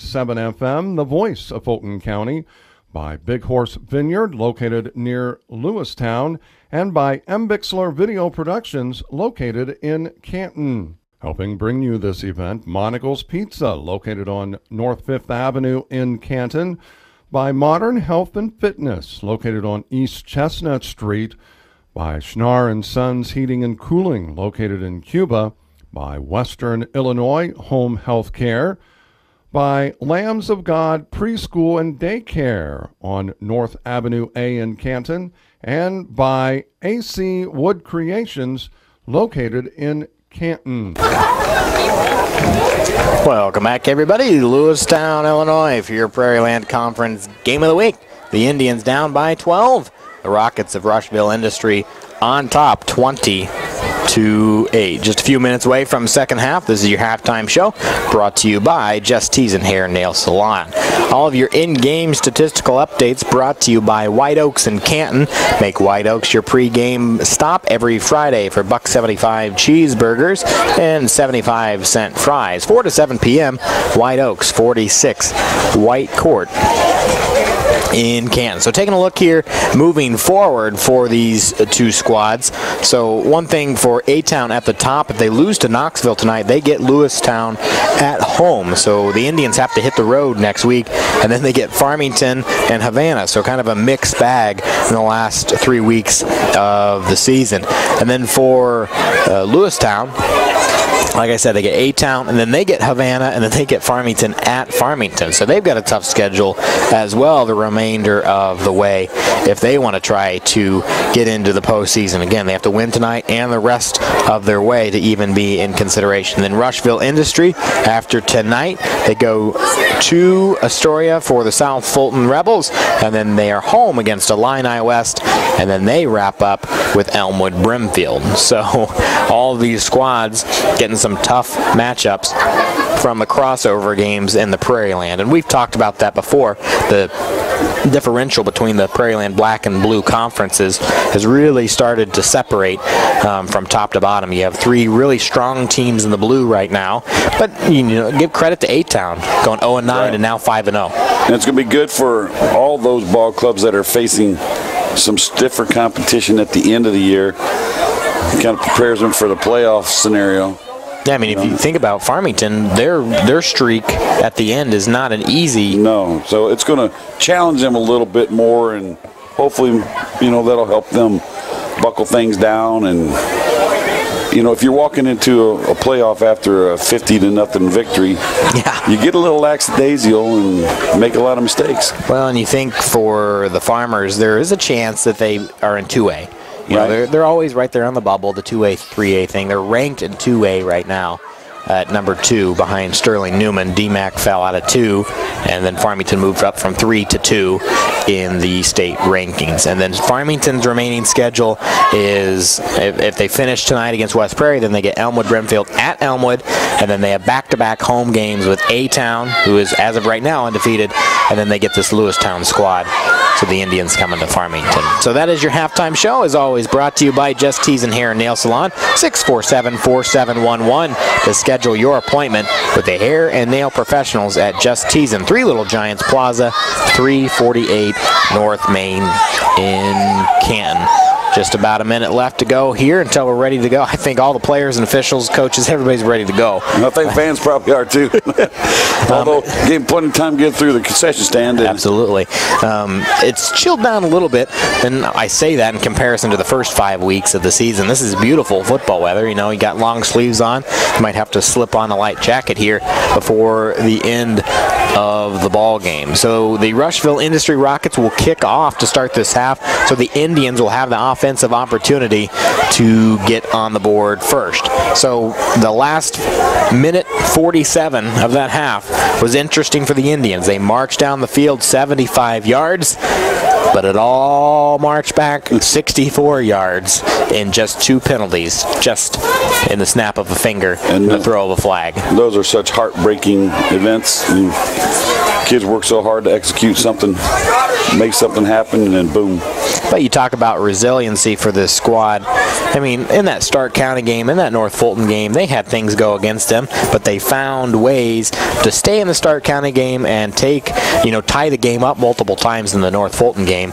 They just could not wrap it up in week 5. So about 30 seconds left, so we'll keep it right here. And that's going to do it for your halftime show, brought to you by Just Teasin' Hair and Nail Salon in Canton, 647-4711. We thank all of our sponsors every week to bring you these ball games, and we thank all of our listeners for tuning in on a Friday night. We take a quick break from quality country music and bring you great Prairieland Conference football. So we've seen teams from the Prairieland Blue, Prairieland Black, and some Lincoln Trail Conference sprinkled in there as well. In week 1 and 2, we saw Stark County and Mercer County, and that conference has really started to become interesting. We have Mercer County struggled, losing their first few games of the year. Anawan Wethersfield dominating, but then Princeville has just blown everybody apart every week in, week out, getting 50 points per game and not letting anything up. So the Lincoln Trail is interesting to say the least.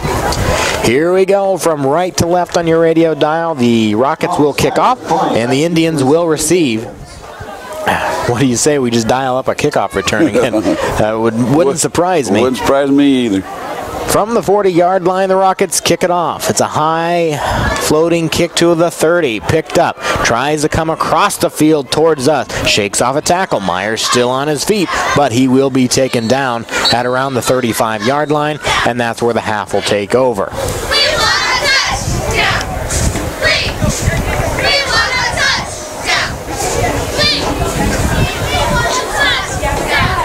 So they'll spot the ball, 1st and 10 here for the Indians. And let's see what the offense looks like for this Lewistown squad coming out of the gates. I'm going to wonder why it took so long to send a play in, first play after half.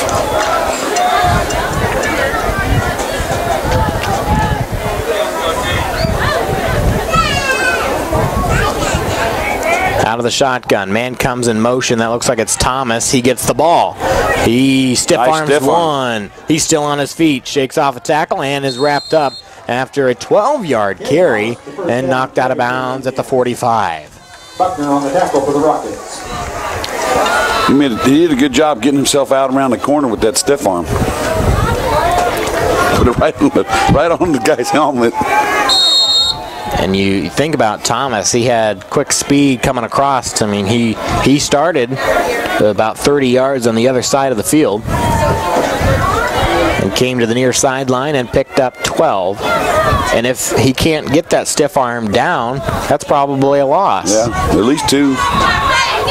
There's the snap. It's going to be a throw. He's got his man. That's Klein. Shakes off tackle. He's still on his feet. He's got a couple of blockers, but he's only going to pick up about 7 on the catch. And Rushville had a man right there, read the play well, and just missed an open field tackle. He makes the tackle there. That's another loss of yardage. If you've seen this Indian squad on that play, so they send 3 to one direction. Klein's usually the near man, and they throw it over to him. And it takes such a long time to develop. It does. And it allows for somebody in the secondary to read it, and then they come through, and then he just missed and allowed Klein to pick up 7. 2nd and 3 coming up just across midfield. He's alone in the backfield. Beekman has to evade a tackle. He's still on his feet, and he's going to get the first down. Somehow he made 4 out of that. Somebody went the wrong way because he turned over here looking for that screen again, and there wasn't anybody to throw to. So he just ate the ball and ran it.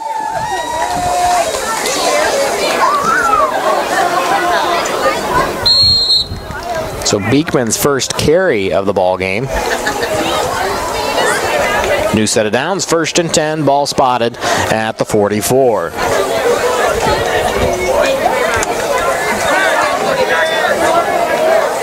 Braden Ferguson is the play bringer in extraordinaire. He's the one that runs over and then runs back and then has to run to his position. Thomas in motion.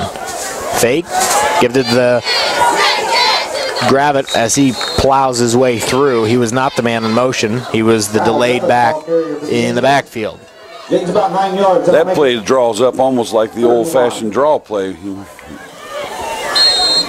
2nd and 3 coming up. We've seen that a couple of times tonight. Thomas goes in motion, and then Gravett just hangs out in the backfield. It allows the defense, you know, the offense can see what the defense is adjusting to, and I think they read that, and they make the decision right then who's going to get the ball. A lot of confidence in your quarterback there. Quick toss over to Klein, and based on forward progress, I believe, he's got the 4 yards for the first down, and he does. That could have been an interesting spot, too, because he voluntarily went back.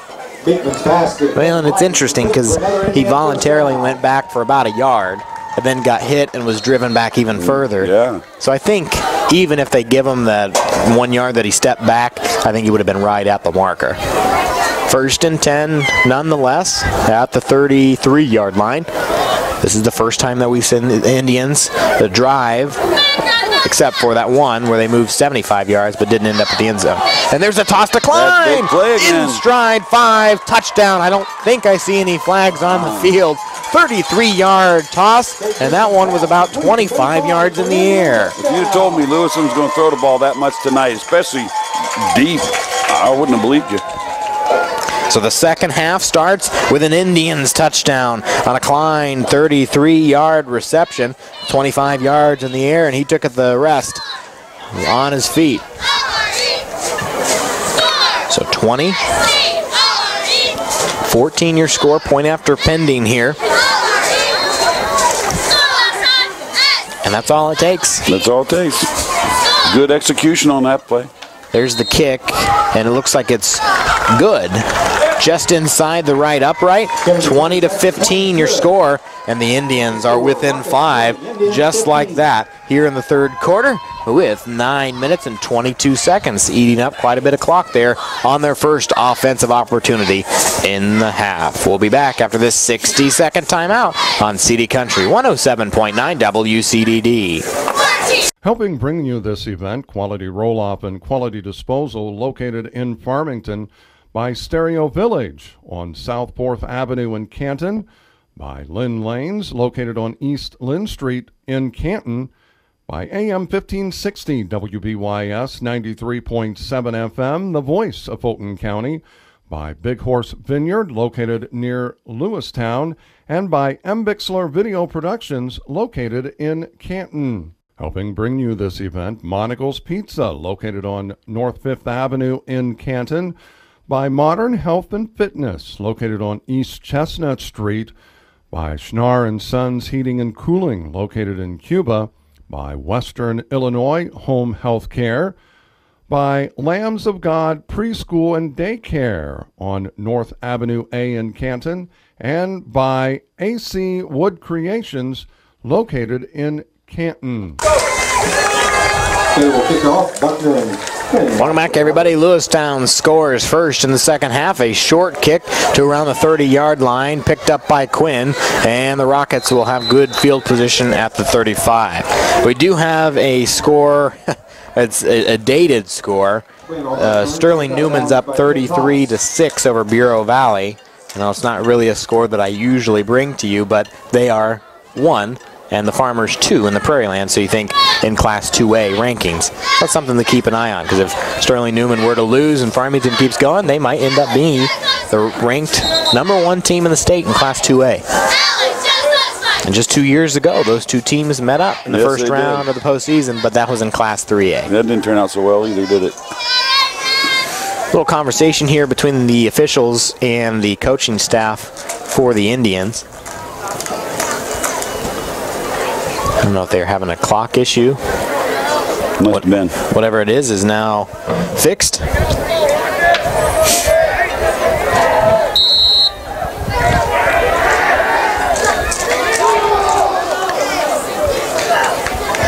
Quick run up the gut by the Rockets. We'll pick up about 5. Buckner's the ball carrier. Buckner, of course, will get the first shot. Buckner's starting to take a beating. He has all night. He's been dealing with quite a bit from the line.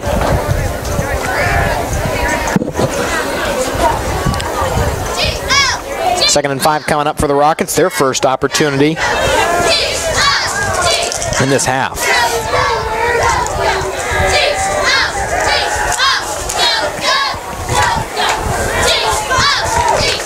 And I don't know.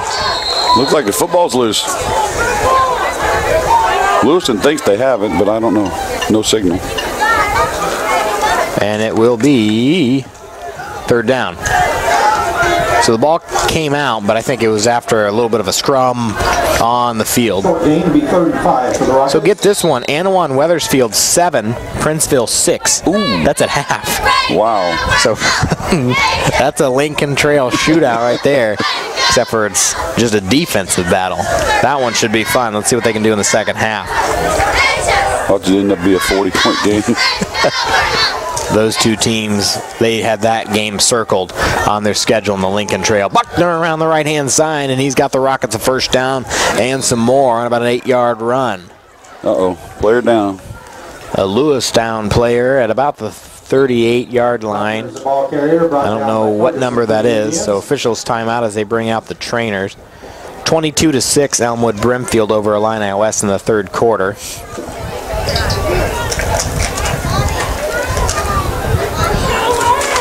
Looks like for the Indians, that's JT Kerr.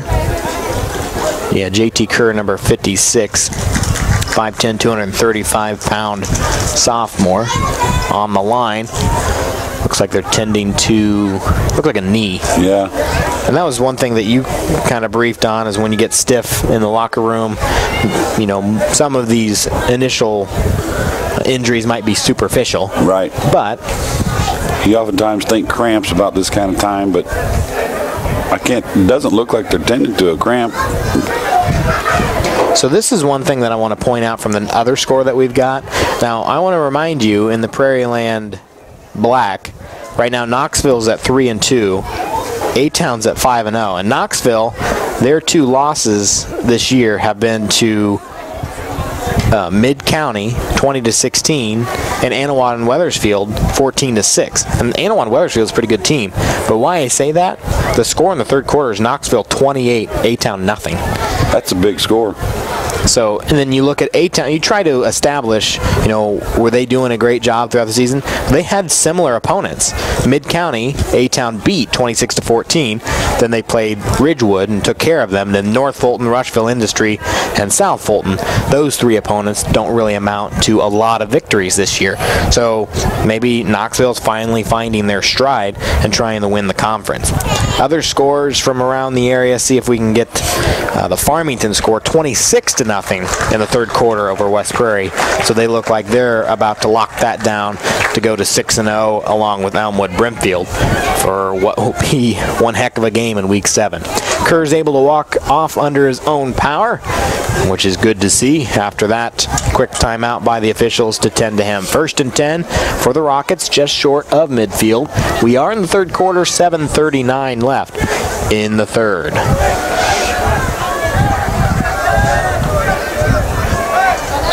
Deer Creek Mackinac now has a 7-point lead over Fieldcrest in the third quarter.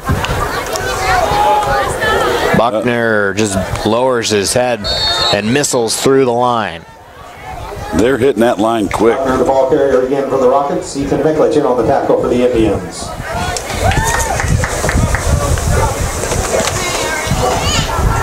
They're not even counting on any kind of misdirection. They're just running that ball right at them. Triplett's been calling a good game in the backfield for the Rockets. 2nd and 3 coming up. Slow to bring this play call in.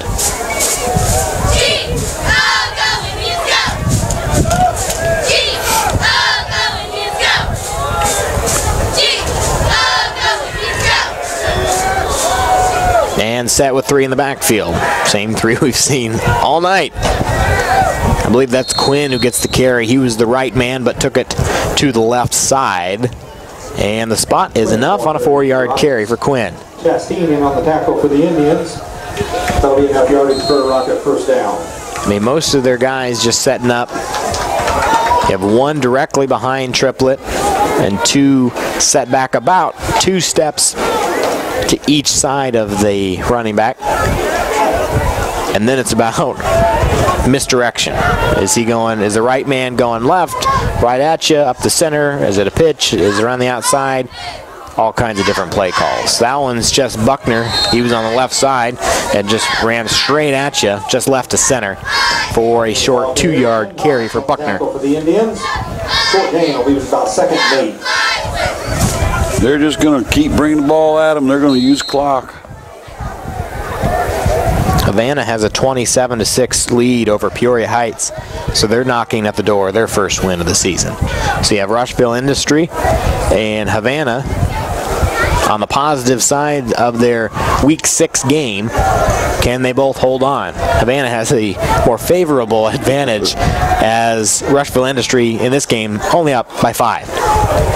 Buckner still on his feet. He's running backwards for about 7 yards, and he's finally taken down, not before he gets the first down and much more on a 17-yard carry. It's pretty tough to see a high school football team go 0-9, though. You just don't like to see that. 5:29 left here in the third quarter. Rushville up by 5, 20-15. He's running backwards for about 9 of that 17 yards. Yeah, but he kept those legs moving, didn't he? When we're talking about Buckner, I mean, he's carrying the ball about 15 times per half. That is a lot of tackles and getting your knees all tangled up. But he's a trooper. He's strapping this Rockets team to his back. There's run left side, I believe that time it was Quinn. So that's one thing I want to highlight in this half. We've only called 2 numbers, Quinn and Buckner. And Quinn did not get that many carries in the first half, but downs has not been a factor. He's out there, but he has not been called on in this half. I think he's just being used now as an extra blocker, leading through the hole. 2nd and real short yard coming up.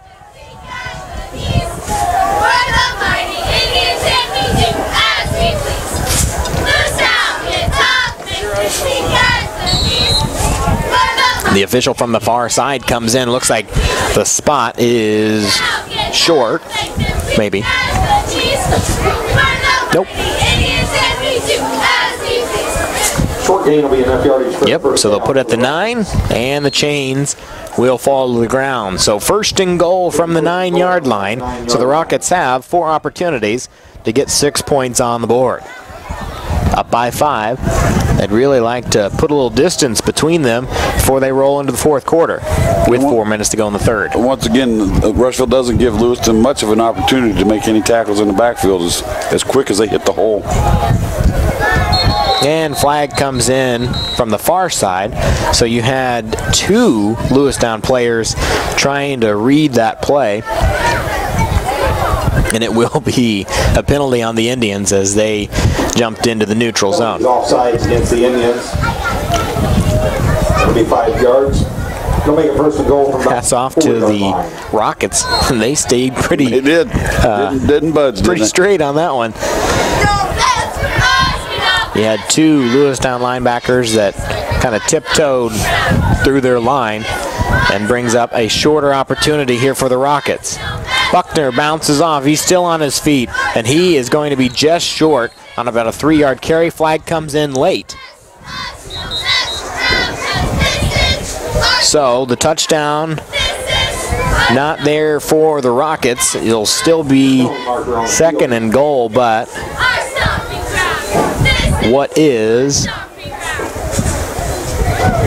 the penalty on the play? It was a very late flag. I don't know if it was a face mask on the Indians. That's what I assumed, but I just didn't know if he couldn't get the flag out of the holster. I was either going face mask or late hit. So we're sitting on the 45, the opposite 45-yard line. They're down inside the 5 to our left. And a little difficult to see exactly who's carrying it and what happened. So now, 4 more opportunities. There we go, they fixed it. I'm like, wait a second, it's not first down. So 2nd and goal. So that penalty gives them about 2 football lengths on the half the distance to the goal. Actually, it's 1st and goal again because of the penalty. Oh, that's right, yeah. Yeah, automatic first down there. So 4 more opportunities. I was right. And run to the left side. Buckner just steamrolls his opponent and gets it in for 6 points. You know, he could have gone further to the left side, but he just took it straight towards the Lewistown player and runs over him for 6. I think he was just showing attitude there. Yeah, you had Tyson Stone just got squared up. But Buckner in for 6. Holding against the Rockets. Oh, and it was holding. So, never mind. I didn't even see the flag. I didn't either. There wasn't even a reaction from below here. Not at all. So it's still 20-15. My apologies. I didn't see even where that flag came from. So the hold erases the 6 points for Buckner, trying to breathe life into this Lewistown fan base. Buckner this time rolls to the right-hand side. He's brought down, and that will bring up 2nd and goal outside the 10. So we've been kind of all over the place. 1st and goal, 2nd and goal, then 1st and goal, and then outside the 10, moving around. A score that was erased because of a holding penalty. So we've had a holding penalty on both sides, erase 6 points for these squads. One was a little bit more hurtful. You're talking about a 42-yard one versus a 2-yard run. That's what happens when you try to run the ball outside, though. You have a tendency to get that holding call. So now we're having some kind of conversation here on the near side. The official on our side of the field blew his whistle and then ran in. And no idea. Yeah, just confirming that it was 2nd down, I think. 2nd and goal from the 11. Quick toss, almost intercepted as it hit the receiver, bounced up, and Stone almost intercepted it, and it's just a loud incompletion.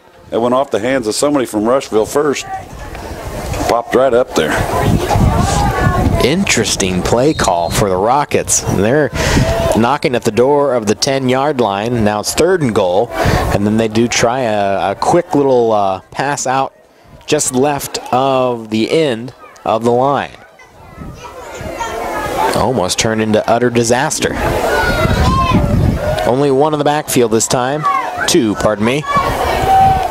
Downs and Buckner. Buckner gets it on the pitch. He's still on his feet, but he's wrapped up by 3 Indians, one of them being Jake Myers. Ball carrier for the Rockets. Bruce Chastain on the tackle for the Indians. And Chastain as well. That's one of the biggest hits that Lewiston players have put on Buckner all night.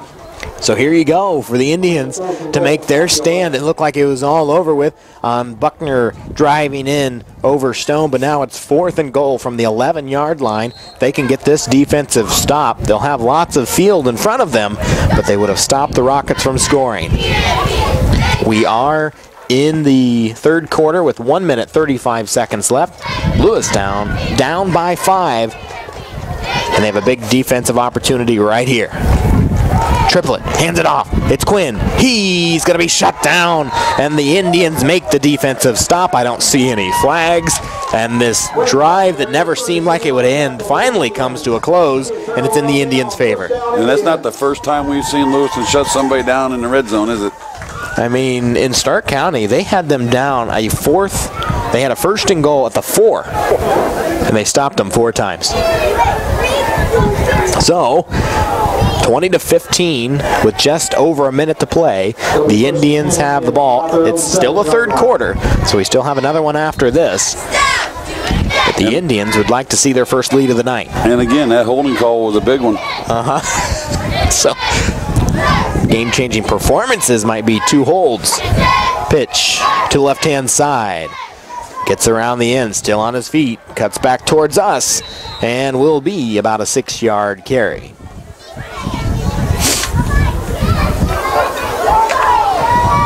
A quick 6 possession drive last time. Let's see, with 90 yards to go here. A little more than that. It's about 92, 93 yards to go here if the Indians want to get into the end zone. Third quarter, down by 5. 47 seconds left to play. Timeouts came into play in the first half. Lewistown had to burn all 3 of them on that last drive to get a chance at scoring, but they could not capitalize. Another toss decline, low at his feet, and bounces about a yard short, incomplete. There was some difficulty with the shotgun snap tonight. Makes it 3rd and 5. Yeah, a couple of times Beekman has been picking it off of his shoelaces. That makes it difficult for him to find a grip on the football and make that quick throw. He had his man open. 3rd down. Another thing you have to worry about for the Indians, deep in their own territory, is getting the ball away from the shadow of their own goalpost. So it's not just about moving down the field, but if you do have to punt the ball away, you worry about your position. 3rd and 5 coming up. Spread out all over the field. Looks like they're going to throw it, and they can't, as the Rockets just eat them alive in the backfield. Couple of white jerseys through the backfield, but the big one, Tyler Grover, the 6'1 senior, said, "No way, sir. 4th and long coming up inside your own 10." Very big defensive play. And we were just talking about not only moving the ball down the field, but moving backward now. So now this punt is going to come from inside your own end zone. And so much can go wrong right here. And the end of the third quarter sounds your score, 20-15. Rushville Industry clinging to a lead, and now the Indians have to punt from their own end zone to start the 4th quarter. So with 12 minutes to play, I have a feeling we're going to have some interesting plays coming up here in your Prairieland Conference Game of the Week. Back in 60 seconds on CD Country 107.9 WCDD. This event is brought to you by Sedgwick Funeral Homes, with locations in Canton, Farmington, and in Bartonville, by Spoonriver Animal Clinic, located on the north end of Canton, by Remax Traders Unlimited. Susie McMillan is your agent.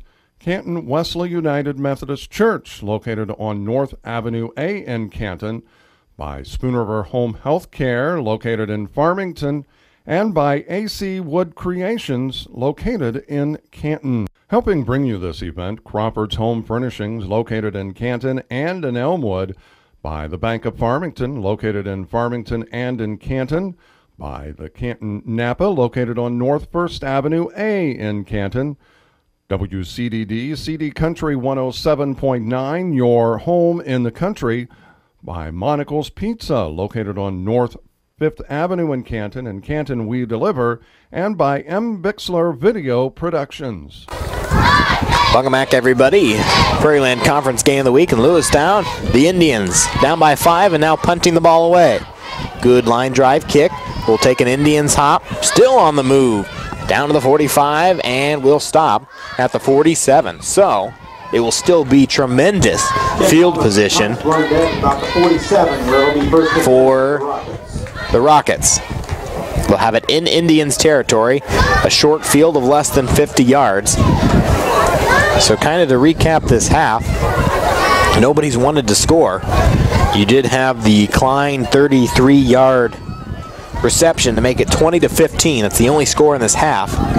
You had one erased by a holding penalty as Buckner powered in to the end zone. But it was erased by that holding penalty, and the Indians shut them down on 1st and goal. I guess they're even up on holding penalties. Huh? Left side, Quinn tripped up by his own man, but then also nice tackle by Ken Thomas. 2-yard run. Thomas has been a big part defense and offensively for Lewistown tonight. 2nd and 8 coming up. Had to put on my jacket for the first time this season. Not bad for week 6 being the first time, right? That's right. Sometimes about right now you're wanting a winter coat. Oh, we'll pay for it probably in the postseason. You never know. 2nd and 8 coming up. The ball at the 44-yard line. The Rockets on the move. Right-hand run. It'll be short of the first down, so bring up a crucial 3rd down. And guess who just got his first carry of the second half? Ethan Downs. On the tackle for the Indians.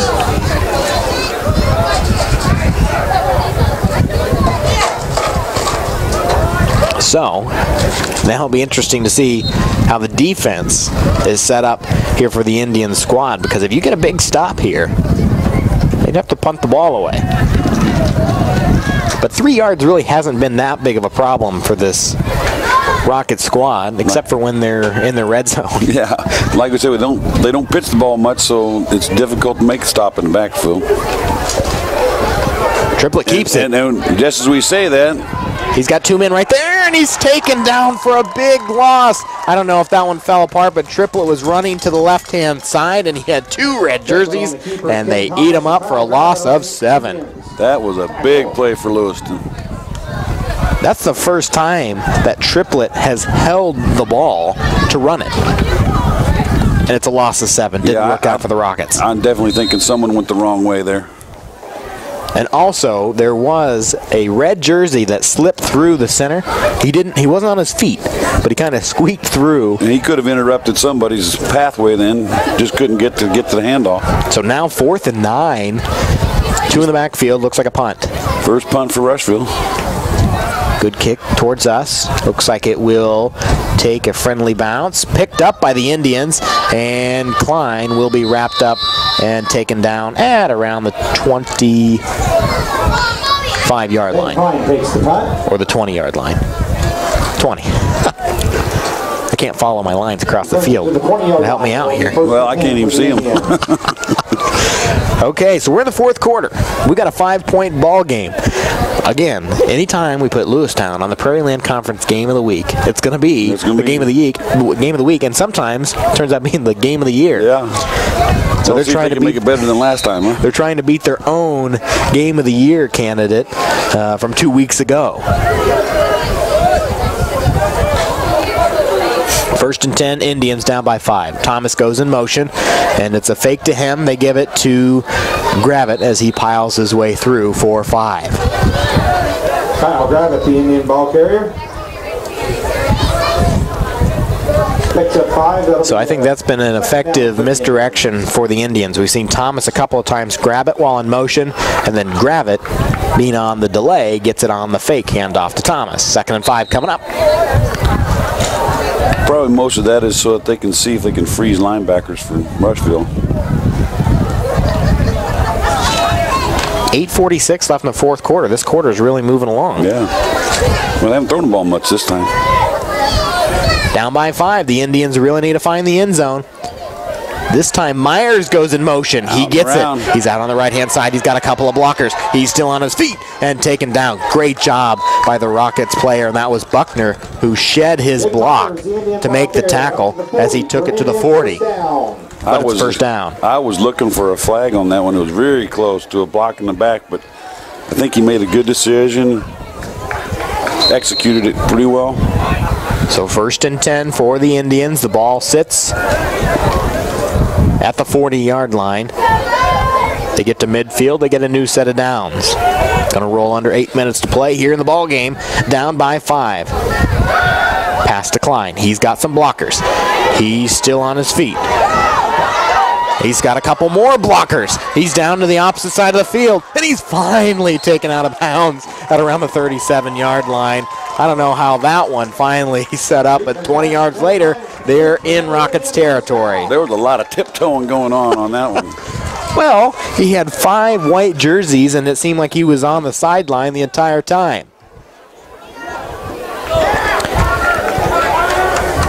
Timeout taken by the Rockets. Uh-oh, now you can kind of feel this momentum shifting as they have it inside the 40, and they're on the move. With that timeout in the fourth quarter, with 8 minutes left to go, we'll take a quick timeout as well. 20-15, the Rockets of Rushville Industry clinging to a lead. Back in 30 seconds on CD Country 107.9 WCDD. This event is brought to you by Sedgwick Funeral Homes, with locations in Canton, Farmington, and in Bartonville. By Spoonerville Animal Clinic, located on the north end of Canton. By Remax Traders Unlimited. Susie McMillan is your agent. Canton Wesley United Methodist Church, located on North Avenue A in Canton. By Spoonerville Home Health Care, located in Farmington. And by AC Wood Creations, located in Canton. Welcome back, everybody. Prairieland Conference Game of the Week. Lewistown Indians on the move, down by 5 with 8 minutes left to go. 1st and 10 at their opponent's 40-yard line. More like the 38. Thomas gets the fake. Gravett gets the delay. And we'll pick up about 3. Rushville's sending somebody on that play, and he just keeps missing him. He's in the backfield, and he just hasn't made a tackle yet. Almost touching him before he even gets the handoff. Not a big gain there by Gravett, but enough to move the marker, bring up 2nd and 7.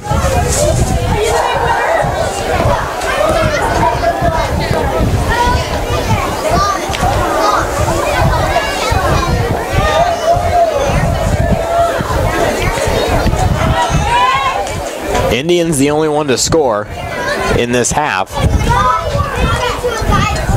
A little bit of confusion on who was supposed to be where. They finally come set. It's going to be a little pitch to Gravett. He's going to take it left side, and he's finally pushed out of bounds. A little bit of scuffle here between 2 players on the near sideline. No flag. Yep, there's a flag. There is. I saw one. First down, there is a penalty flag on the field. So you had Gravett go down the sideline. He's got enough for the first down, and then there was no whistle as he was tiptoeing the sideline. Then he got pushed out. Then the scuffle happened. And I really don't know who that's going to be on. It's a personal foul on the Indians, and the player is down. And I can see the trainers attending to somebody, but I can't see what color the uniform is, as we have a considerable amount of red jerseys on the sideline, because it's right against the sideline who they're looking at. So did you see the personal fouls? I just saw a couple of shoves.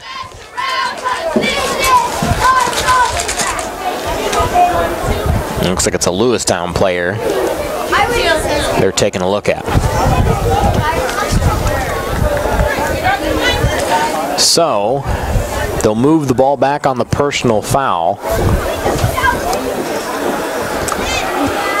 We're going to take a quick timeout as they tend to that player. He is right next to his own sideline, but it looked like it might be a little bit to get him back. So we're going to take a quick timeout and we'll come back. It is Indians ball still. They're down by 5 on the move with 7 minutes and 3 seconds left here in the fourth quarter. Back in 30 seconds on CD Country 107.9 WCDD. Helping bring you this event, Crawford's Home Furnishings, located in Canton and in Elmwood.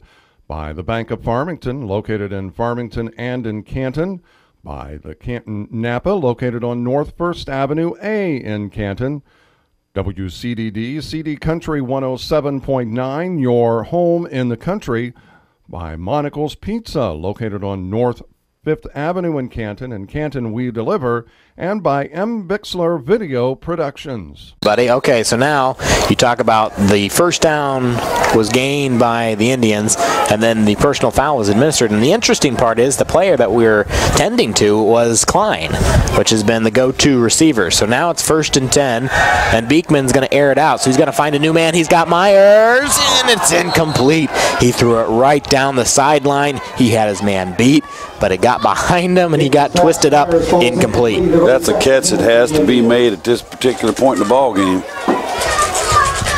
So a long and loud incomplete pass for the Indians brings up 2nd and 10. It's the same pass that they've made 3 times in a row, and Rushville has no idea it's coming. 6:56 left in the ball game, 20-15. All 20 points for Rushville Industry coming in the first half. The only offensive points for Lewistown came in this half. Their kickoff return early in the first quarter. Their other half of that. One in the backfield along with Beekman. Beekman's going to take it himself, and he's tripped up by Grover in the backfield, and that will bring up 3rd and long.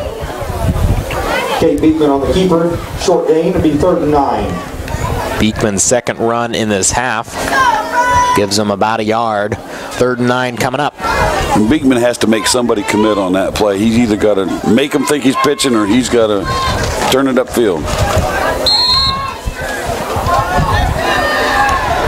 Big play come up here for the Indians offense. 3rd and 9, the ball spotted at the 36-yard line. Beekman steps back. He's got a blocker. He's hitting the backfield. He's still on his feet. It's falling apart in the pocket, and the Rockets shut him down for a huge loss. He was able to evade 2 tackles, but then a whole herd of Rocket jerseys were right there on a loss of 5. There was only 3 people back in the backfield for Rushville, so everybody was coming.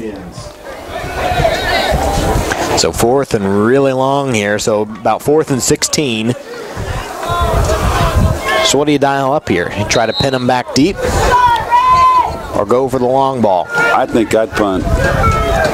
4th quarter, down by 5. 5 minutes to go. 5.5 minutes to go. With their full slot of timeouts left, let's see if they try a little trickery here. But even on 4th and this long, man in motion. Oh, we got something. Timeout. Yeah, timeout by the Indians.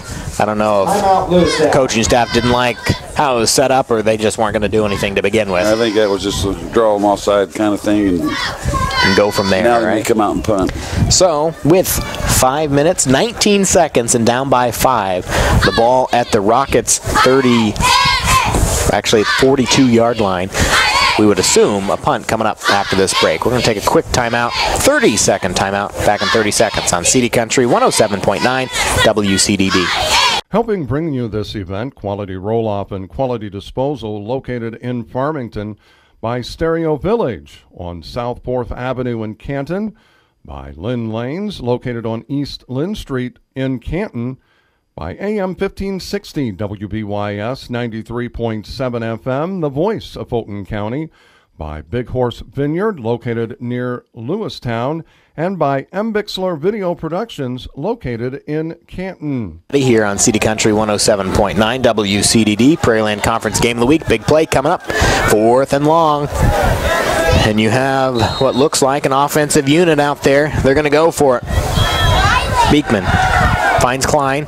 It's going to be a pitch to Myers as he catches it. He's still on his feet. Oh, my. There's a little trickery, and 1st down and more. So it was a quick pass at just even with the line of scrimmage. Klein takes it, and here comes Myers steamrolling through, pitches it back about 3 yards, and then he sets up the block, and 1st down and more. When that receiver caught the ball, did you see that pitch coming?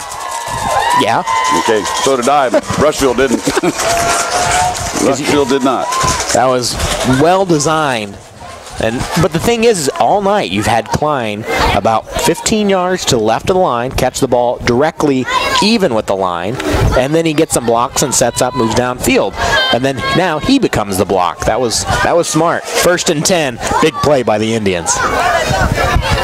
Pitch to Myers, why not? He's got room to run on the right-hand side. Good block. He's still on his feet. He's going to fight his way close to the first down. Looks like about a 9 or 10-yard run short of the 10-yard line. I don't know who it was out there for Lewiston, but they made an excellent executed block because the guy was not looking at him, but he waited for him to turn around before he made contact. 4.5 minutes, actually under that, about 4:20. 2nd and 1 coming up. If they get the first down, they will have a to-goal situation after that, unless they can punch it in right here. Myers just breathed life back in on the last 2 plays for this Indian squad. There was the delay again by Thomas coming in motion, and I would assume that was Gravett that got that on the delay. And one of these times that's not going to be, they're going to give it to that guy in motion. I think they're setting that up. So Gravett gets the first down and takes it to exactly where he needed it. So 1st and goal, you got 4 shots here from the 9-yard line with 3:41 left, down by 5. So if you punch it in, get the 6 points, you've already got a 1-point lead, and then opportunity to possibly push it to 2 or 3. Beekman, he's going to throw it. He's got Thomas! Hits him right in the chest on the in motion, and he drops it, incomplete. He scored afterwards, though, and bounced right back to him. Which can't play it on the bounce, can you? Doesn't count that way, right? So another loud incompletion here for Beekman and his Indians counterparts. Isn't that amazing how you can execute so well on one play and turn around and mess up another?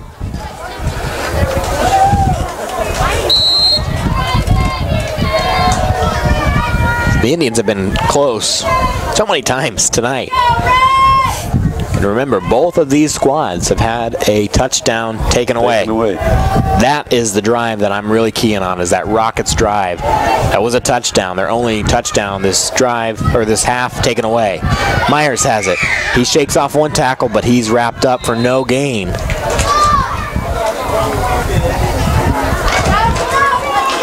Running out of downs. Myers, Indian ball carrier. 3rd down to go. Goal to go. Going to roll under 3 minutes to play. Not only are you running out of downs, you're running out of time. Homecoming for the Indians, trying to get win number 2 on the season. They move to 2 and 4.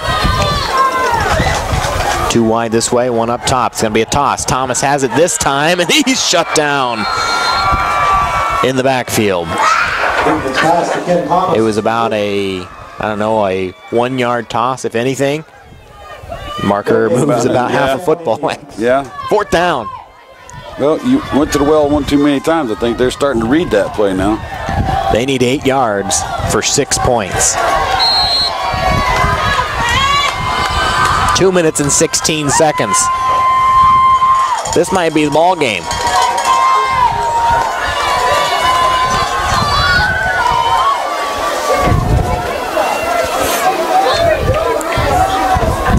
And I think Lewistown's going to take a timeout.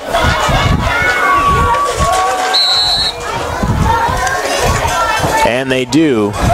So with 1 minute, 54 seconds left, down by 5. They need 8 for 6. We're going to keep it here as a crucial part in the game. So let's assume, they get the touchdown, you got the lead, everything's pretty. If you don't get it, you've just burnt a couple of timeouts now. So it's pretty much Rushville without making mistakes. I think so it comes down to this play. Is he was just thinking that he's got a play that he can make a touchdown on, and he wants to waste as much time as he can before he runs the play. You're putting a lot of pressure on him right there. Well, think about 3.5 minutes left in this ball game. Way back at the 42-yard line, it looked like it was going to be a 4th and long punt. They were just going to push him back. He had your full slot of timeouts, but then they had the little trickery play that put them on a 22-yard reception with the pitch back. What do they have up their sleeves for this one? This might be something we have not seen all night.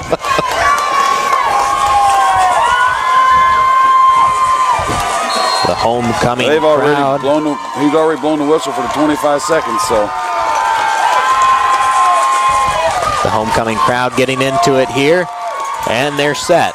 It'll be 3 up top, 1 towards us, 1 in the backfield. Let's grab it. Beekman drops back. He's going to look to his right. He's going to throw it. He's got Klein. Touchdown, Indians! Oh, my! Right in the middle of the field. Nobody there. He had 2 receivers behind him, and Klein wide open. Touchdown, and the Indians have the lead. That's a big, big breakdown in the Rushville defense because there wasn't anybody close to him. Klein just squares up right in the middle of the field and says, throw it to me, I'm open. And he was there forever. It wasn't like he just got there. Well, I'm staring. All I can see is big number 20 waiting for it. Klein, the last 2 touchdowns in this ball game. That one comes on an 8-yard reception. Makes it 21-15, point after pending. Now you go to the clock, and there's exactly 1:48 left. Really, these points, I mean, if you get 2, a field goal tie, that would be really the only difference. But a minute 40 plus for Rushville.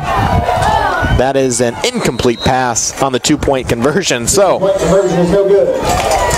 With a minute 48 remaining. 21-20. That goes to show you confidence in your quarterback, huh? I mean, you're down 20-8, and all of a sudden you have a 21-20 lead going into the very end of this quarter. So now Rushville, can they respond with a $1:48 left in the ball game for your Prairieland Conference Game of the Week? Back in 60 seconds on CD Country 107.9 WCDD.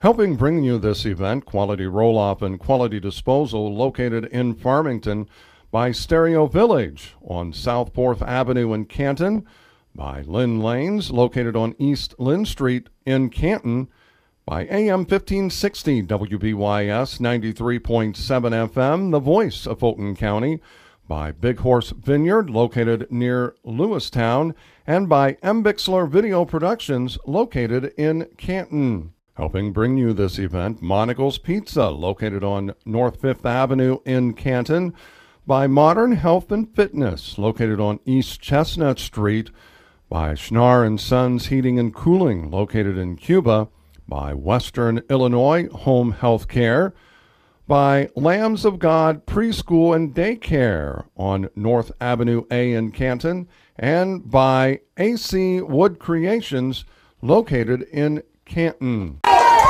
Welcome back to everybody here in Lewistown. The Indians have a 1-point lead, 21-20. They've been down the entire ball game, and now they have their first lead of the evening, and it's with a minute 40 left in the ball game. So now the Rockets have about 65 yards in front of them.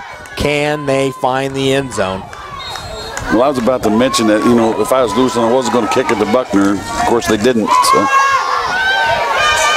Roll to the left-hand side. Kept in bounds, I believe. Stick around for our post-game scoreboard update. Timeout on the field, I believe, taken by the Rockets. Oh, we got a... Oh, flag on the field. Against Lewiston. So it's face mask. Personal foul, face mask against the Indians. That's a killer. So now in Indians territory, the ball at the 45-yard line. We're in the fourth quarter. Lewistown up by 1. A minute 35 left. And your post-game scoreboard will be brought to you by the Clayburgh Fulton County Nursing and Rehab Center in Cuba. Quick run there by the Rockets. The ball carrier for the Rockets. They bring up second down. Down by Nicholas, among others, for the Indians. And Dale and I are going to have to pick the game-changing player performance, brought to you by Advanced Rehab and Sports Medicine. Might depend on who's on it. Ball's loose on the ground. Who's got it? I think the Indians have it on the snap. It's Indians' ball. They've got it on the missed snap. And it looks like the Indians are going to get the win on homecoming. Maybe that's your changer right there. Yeah, open my mouth, yes, right? Before you got it. Oh my, the fumble recovery, it was just a botched snap, which is the first one of the evening to triplet, and now the Indians just have to avoid their own version of a mistake.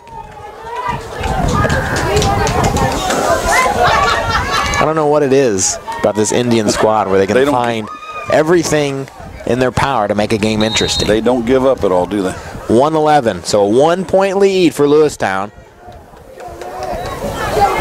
But there's still little time to play, and things can easily go wrong. We just saw that for the Rockets on a snap that never made it to its quarterback. Handoff. Rolls towards us. Myers still on his feet. He's out to around the 30. He's still on his feet. He's going to be taken down inbounds. And he pops up at around the, where's the final spot, the 30?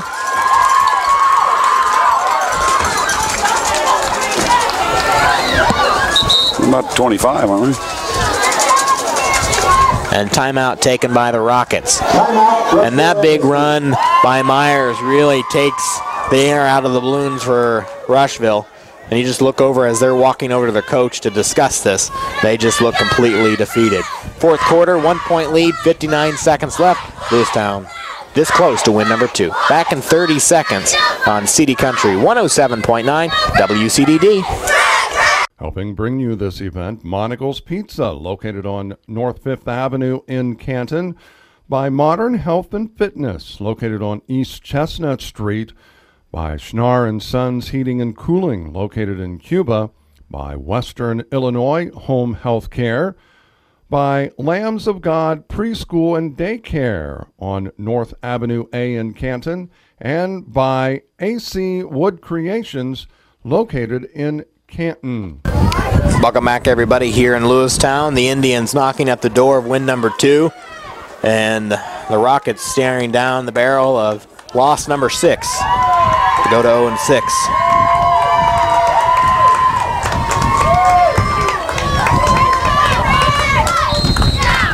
Indians come to the line here, 1st and 10, and they just need to put this one away with a couple more snaps. And they are in the victory formation here. Kneel by Beekman to put this one on ice. Real quickly, see if I can find you any Prairieland scores before we send you off. The Indians are going to put this one away, barring anything crazy. And it'll be easy to pick our game-changing player performance, as always. Brought to you by Advanced Rehab and Sports Medicine, 649-1572 for a free injury screen. They fix sports injuries.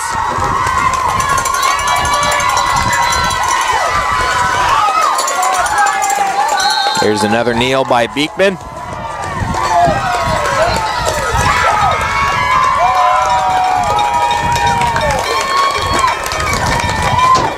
And that will do it.